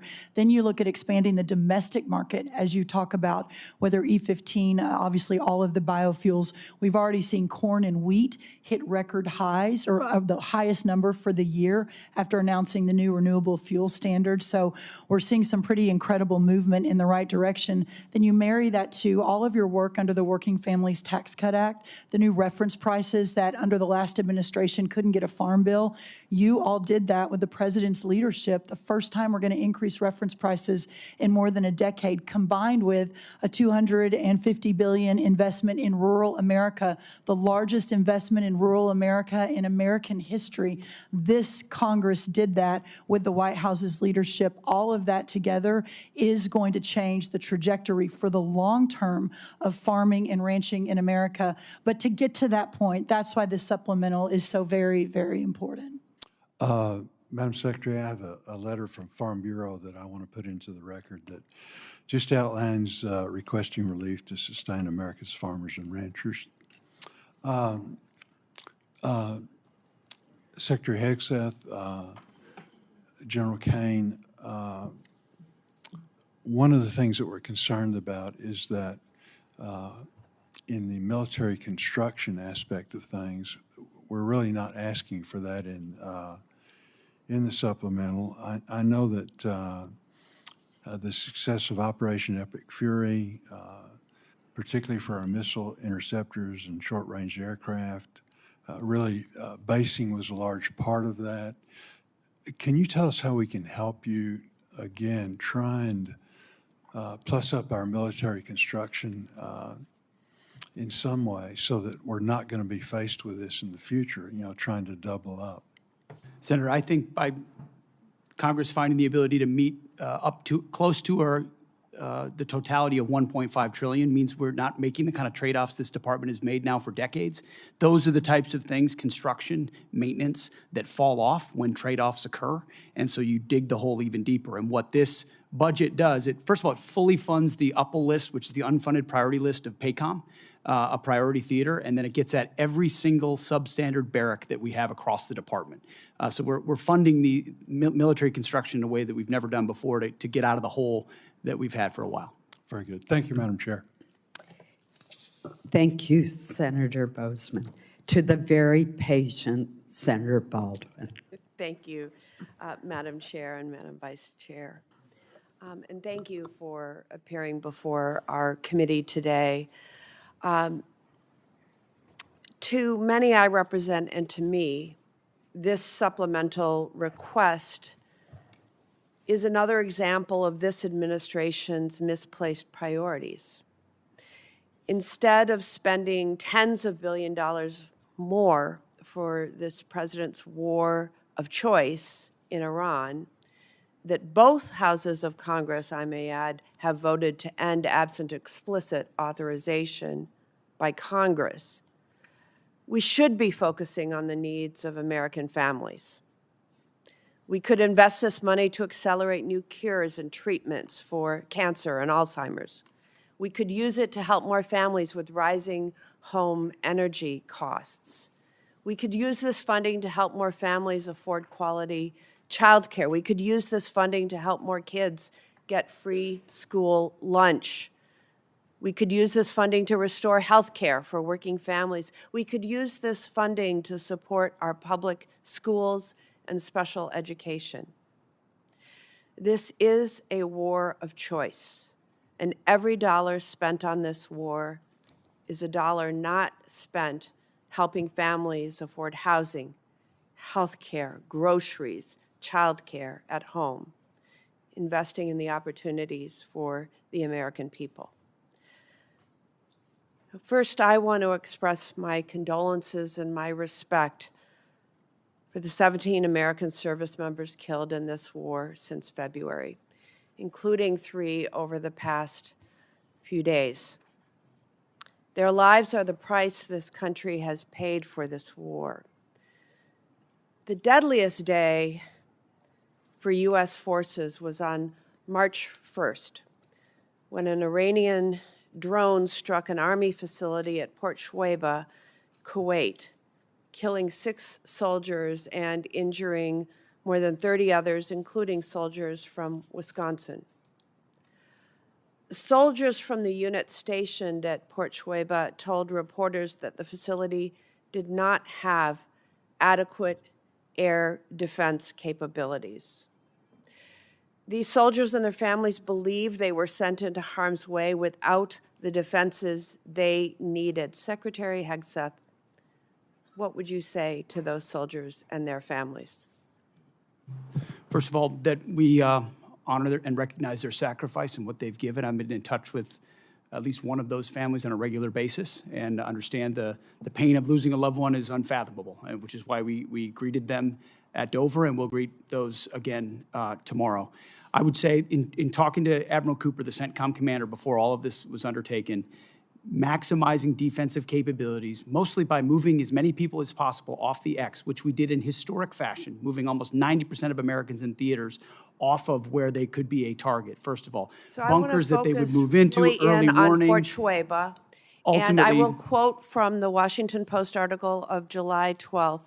Shuaibah, this is a quote, Shuaibah did not have any of the systems that would take down the one-way attack Shahed drones, and initial security assessments found that the base was not adequately protected, end quote. Soldiers at Port Shuaibah have also been quoted in news reports saying that requests for additional medical and drone defense systems were denied prior to the conflict with Iran beginning. Why were those requests denied, Secretary Hegseth? I would confer with Admiral Cooper, but it's not a single drone or defense request denied at any level that I'm aware of. We did everything we could to move heaven and earth in every single location to protect every single American we possibly could. An article from July 12th, Washington Post, also quoted a soldier saying that the unit's request for an Eagles drone defense system was denied because of lack of assets. That's an end quote. U.S. Army Central has conducted an investigation into that attack. Do you commit to releasing the findings of that investigation publicly, yes or no? We'll get you the status of that. I would argue if it was a resource constraint, that's precisely why we're having this hearing today, to speed up systems to the battlefield, to warfighters as fast as humanly possible. It's been too slow in the past. It needs to be faster. The reforms we're undertaking will do the findings that. of that investigation publicly, yes or no? I will work with Admiral Cooper to make sure it's handled properly. Yes, Senator. Thank you. Secretary Hegseth, I traveled to Walter Reed Military Hospital and met with soldiers who were injured in that attack. What they told me confirmed what other soldiers have said publicly, that most of these soldiers injured in the attack did not receive proper medical care in Kuwait, in Germany, or during their initial days back in the U.S. The U.S. military has been fighting wars in the Middle East for 25 years. Why was proper medical care not immediately available to these injured soldiers, and why were they not immediately screened for traumatic brain injuries? I'm not taking issue with the characterization of individual soldiers, but I would argue that every effort was made to provide every level of medical care possible, understanding how CENTCOM The operates. senator's time has expired, and there is a vote on. Senator Capito. Thank you, Madam Chair. Thank you all for being here. Thank you for your service. I want to begin because the last time that I saw you, Secretary Hegseth and General Caine, was at the Pentagon when you honored Andrew Wolf, who was attacked here in D.C. in November, and then the honor that you have given to Sarah Beckstrom and her family, who lost her life that day as well. I know that you've been in constant contact with Andrew and his family, and you also know that the great faith that they have in the Lord above is what's really brought them to the point where they are now. So let's keep them all in his prayer. I am interested in Senator Baldwin's question because I do have a soldier from West Virginia who is making a very similar complaint. So whatever follow-up we can do, I would like to do that. I'd also like to recognize the three most recent service member that we lost, because we talk about them as service members and soldiers, but I haven't heard them say their name, and they're so young. First Lieutenant Tyler James Freehan, Private Isabella Gonzalez, and Sergeant Michael Swinton. You will be, greeting their families and, unfortunately, their caskets as they come forward tomorrow. So my question is, we've heard a lot about why we shouldn't be voting for this supplemental, or questions as to, is that really necessary or why?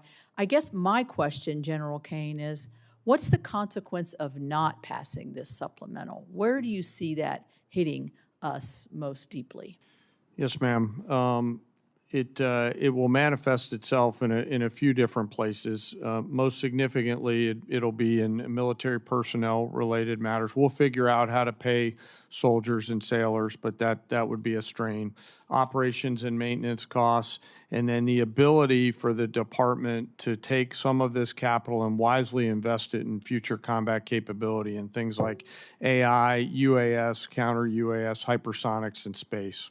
So not only would it hit us today, but it could hit us tomorrow as well. Yes, ma'am. I actually view this as forward-looking. As we look at the future picture and the various risks that we're facing, the supplemental and the budget, frankly, help to ensure that we are properly arming the joint force for the myriad of potential contingencies that we face in the future.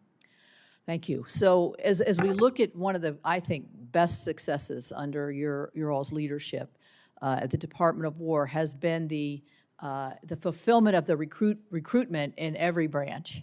I remember last year, I think, or maybe the year before, only the Marines could brag that they had made their records, and now I think that the other branches you're far exceeding what has previously done.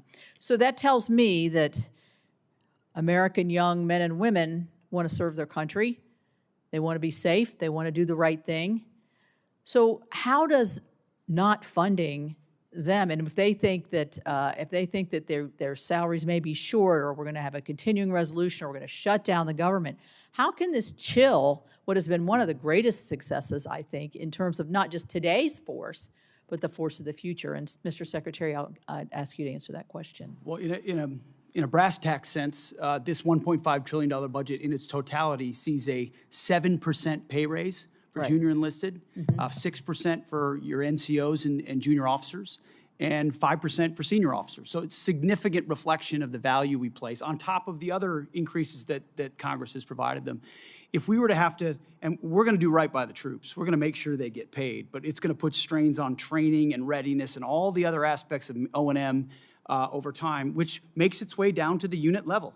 When you're saying we're focused on training and readiness and lethality, but we have to cut back on training because Congress can't get the money we need to the department, that's discouraging at every single level. And when young men and women join this War Department, we want them moving immediately into the training pipeline at the highest possible level with the best possible equipment. And they've seen that thus far, and that's led to historic recruiting momentum. We need to keep that momentum going. Yeah, and I would say that it could have the reverse effect. If this is troubled waters here and lack of confidence, which we see on the other side of the aisle there, and questions that I think wouldn't be asked if it were not of a political nature. We're going to chill our recruiting efforts here for our young people as they look forward to serving their country and becoming that patriot they want to be. You're right. Or return to the valley under the Biden administration, where not only did they not meet the goals, but they had to lower the goals and then didn't meet the lowered goals. And then now we don't have the readiness we need as a force. Thank you very much. Thank you all very much. Thank you, Secretary of Agriculture. I'll get to you another time. Thank you. Senator Murphy. Thank you all for being here today. Secretary Hegseth, the American people either didn't want this war from the start or were deeply skeptical of this war because they have seen this country make the same mistake over and over again in wars in the Middle East, and that is to create either unrealistic or open-ended objectives. You said in March that the United States was, quote, on plan to defeat, destroy, and disable all of Iran's meaningful military capabilities at a pace that the world has never seen before. Obviously, as we've discussed here today, that objective has not been achieved and is not going to be achieved. Iran is adept, more adept than even at the start of the war, at hiding their capabilities or repairing after damage we have done. There's an open report that when it comes to their missile sites along the Strait of Hormuz, 30 of 33 are still operational. I wouldn't believe all the open reports, Senator. But I've also heard you say in this hearing that the objectives now seem to be more limited than they were at the outset of the war, that this is about reopening the strait and this is about dismantling their nuclear capability. And the president, of course, has said himself that he thinks Iran has a right to a missile program. So my question is pretty simple. Is it correct that it is no longer a war objective to destroy all of their military capacities? This is what the president has said. Have our goals been simplified to reopening the strait and to getting into a negotiation over a nuclear program? Now, I don't think you have a realistic plan to do either of those things, but I think it's important for us to know what we're funding. Are the objectives much more limited today than they were when you made that statement in March? So I think the objectives have been consistent and clear from the beginning. And I would contrast it to North Korea, where a conventional buildup was used to hide a nuclear capability that eventually evolved to a point where it couldn't be contested. And what Iran continued to do, even after Midnight Hammer, was try to build that conventional capability to dare anyone to stop them from pursuing nuclear weapons. So getting after their conventional capabilities, missile launchers, defense industrial base, their Navy, was all part of it, ensuring they can't blackmail us into pursuing a nuclear capability. Laser focused on Iran will never have a nuclear capability. That's the promise the president has made and that he will keep in every way. I think it's important. It is still a war objective, either through military action or through a diplomatic agreement, to destroy and disable all of Iran's meaningful military capacities, including their missile program. As far as all, when we talked about that from the podium at the outset of this, we were talking about their defense industrial base. And if you look at the metrics of their ability to make more, that it's been overwhelmingly destroyed. Not everything, but overwhelmingly. Now, do they have missiles in underground bunkers because they're a terror state? Sure they do, and we've acknowledged that from the beginning. Yeah, but their capacity is less today than it's ever been They as a nation. obviously have significant capacity to effectively disrupt the entirety of the Middle East and oil flows out of the Middle East, and that's not going to change. Let me ask you one more question. This is a request for supplemental funding because you don't have the funding in your base budget to do what you need to do, which makes questions about the base budget relevant. There's been a lot of attention, Mr. Secretary, on the modernization of a luxury jet that was gifted to the president by the government of Qatar. Reports suggest that maybe as much as $1 billion in your base funding, an extraordinary amount of money, has been used for an upgrade, and the plane is back in the shop for a second upgrade. As far as I can tell, never before has an administration not made public the amount of money for an upgrade or a construction contract on a presidential airplane. Obviously, we don't need or want disclose the details of that upgrade, but never before have you withheld from Congress and the public the total amount of money. I think there are two really important questions here. One, will you make public the amount of money that you are spending to upgrade this plane? And two, can you commit to this Congress and this committee that the president isn't going to take this plane with him when he leaves office. The only thing more insulting to the taxpayers of spending money on a jet they don't need would be for the president to take it with him, to take it out of our military inventory when he leaves office. Say the Air Force has done an incredible job making that a capable jet that ultimately, but its capabilities and investment are classified and shouldn't be talked about in That's the public not what I'm setting, asking. considering Will the you make security of the amount President of the United Will you States. disclose the amount of money publicly? I would imagine as part of the regular budget process, that's something that we would look at. And will you commit that the president will not take But you have this to look jet? at the classification level of certain things that are not devolved for reasons of national security. Will you commit that the president will not take this jet with him out of federal inventory when he leaves office?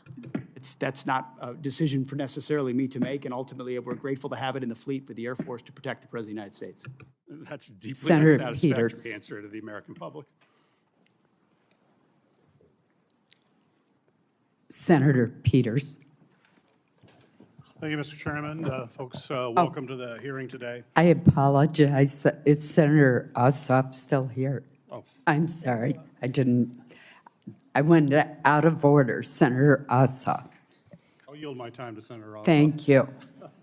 Thank you, Madam Chair, and thank you all for your testimony. And General Caine, let me just begin by expressing on behalf of all Georgians our immense gratitude and admiration for the service members who are making tremendous sacrifices and conducting themselves with extraordinary selflessness and professionalism on behalf of the United States and our state's unified condolences and grief for the families of the 4 killed in action and our hope for a swift recovery for the nearly 100 wounded over the last 2 weeks. And thank you to you for your service to the nation. Mr. Hegseth, you're requesting roughly $68 billion for the department through the supplemental, correct? 67, yes. And yesterday, your department stated publicly, quote, U.S. forces struck Iranian military command centers, maritime capabilities, missile and drone launch sites, and air defense systems to degrade Iran's ability to continue attacking commercial vessels. That was a press release from your department. Is that a broadly accurate characterization of ongoing operations? That sounds broadly accurate, yes. On day 14 of this conflict, Mr. Secretary, day 14, nearly 5 months ago, you stated that Iran's military had been, quote, destroyed and, quote, made combat ineffective. That was on day 14 of the war. Was that an accurate statement? They didn't have a Navy any longer. It was completely sunk. Their missiles were buried underneath a lot of their underground facilities, and their defense industrial base has been almost completely destroyed. So as far as a military assessment of Iran's capabilities, it didn't mean by any stretch of the imagination absolute zero, but their capabilities Mr. Secretary, at the lowest level you they've been in stated a very that long time. on day 14 of this conflict, in the second week of the conflict, you stated that Iran's military had been, quote, destroyed and, quote, made combat ineffective. Was that an accurate statement? Yes or no? Iran's ability to challenge the United States of America at the level at which we're capable of. That's not what I asked you, Mr. Secretary. You said on day 14 Iran's military had been, quote, destroyed and, quote, made combat ineffective. Yes or no? Was that an accurate statement? What the American military has Will you done answer to the the question? Iranian military is a historic military Will you defeat, answer the and they're question under ineffective oath? in that context. 3 weeks later, you declared victory.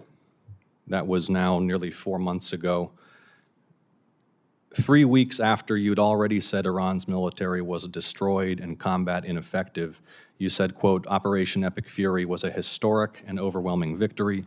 You said Iran's military had been rendered, quote, combat ineffective for years to come. And you stated we had, quote, achieved every single objective. Were those accurate statements? It certainly was, on behalf of the men and women in uniform, a historic military victory over Iran. Had Iran's military been rendered, quote, combat ineffective for years to come? That was a statement that you made 4 months ago. They had 160 naval vessels You need in to the answer Blue the Water questions, Navy, Mr. and they're gone. Secretary. Their Air Force you is said 4 months completely ago. combat You ineffective, said and they don't 4 have a months defense ago. industrial base. Excuse so me, Mr. describe to me a country Secretary. that doesn't have an Air Force, a Navy, or a defense industrial base, Mr. and I will describe to Secretary. you a country that does not have an effective Mr. military. Secretary, you It stated, can lob missiles. Mr. Secretary, you stated missiles, 4 but it's months not a ago combat that effective Iran's military. military had been rendered, quote, combat ineffective for years to come. Has Iran's military been, for the last 4 months, combat ineffective? It's been set back not just years, but likely decades. You stated we had, can't build quote, at the level it did before, and not even close. It doesn't mean it doesn't have capabilities. Mr. Secretary, you stated we had, quote, achieved every single objective. Was that an accurate statement 4 months ago? The main objective of this was to ensure that Iran never gets a nuclear weapon. Their main sites were obliterated. We're watching over them, and we're holding them at issue. If they don't give them up at the table, there's other ways we can take them away. Early in the conflict Iran will on never day have a 3, nuclear Mr. weapon. Secretary, early in the conflict, day 3, you said one of those core objectives was to, quote, destroy the missile threat, and as you restated on day 5, to, quote, obliterate Iran's missiles and drones. Those were clearly and repeatedly stated core objectives of the campaign, which 4 months ago you declared had been completed victoriously with every single objective achieved. Were those objectives achieved 4 months ago?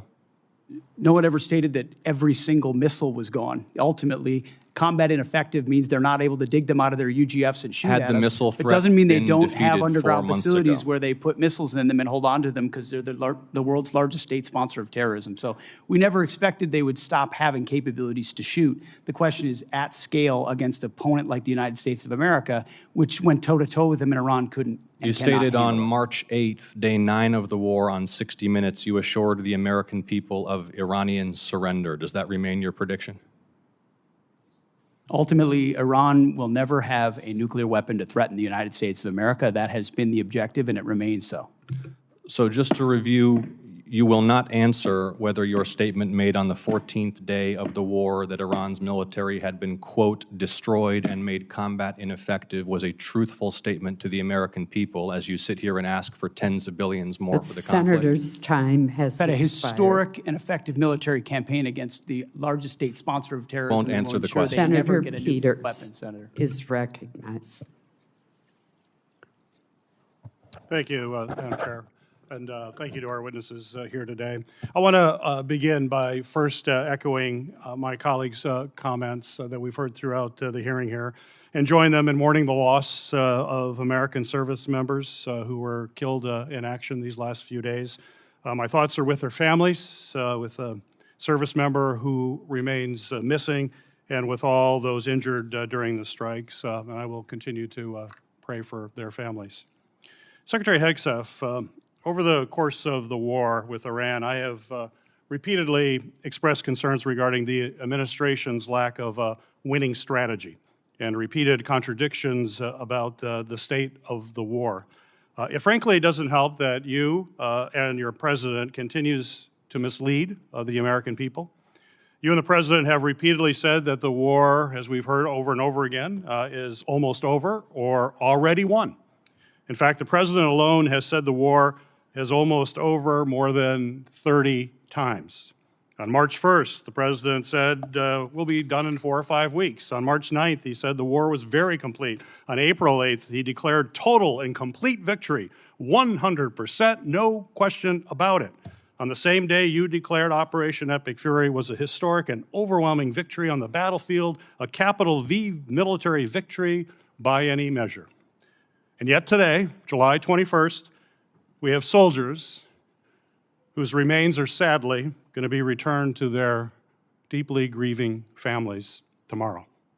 Clearly, the war is not over yet. After months of conflict, our strategy to win remains unclear. I have long said the United States has the strongest military in history in the world, and I have no doubt that our brave service members can execute any mission and prevail in any battle. But without a clear winning strategy, we're at risk of being in another forever war that'll put our service members in continued harm's way and continue to cost taxpayers billions of dollars. Secretary Hegseth, despite your failure to win this war, you are back now before Congress asking for almost $70 billion in additional funding.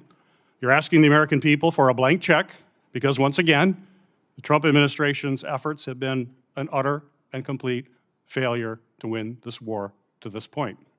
So my question for you, sir, is how is your strategy different than what we've seen in the past? So far, we have not seen a strategy that's been successful. You mentioned nuclear material is the primary goal of the war. It still exists. We haven't dealt with that issue yet.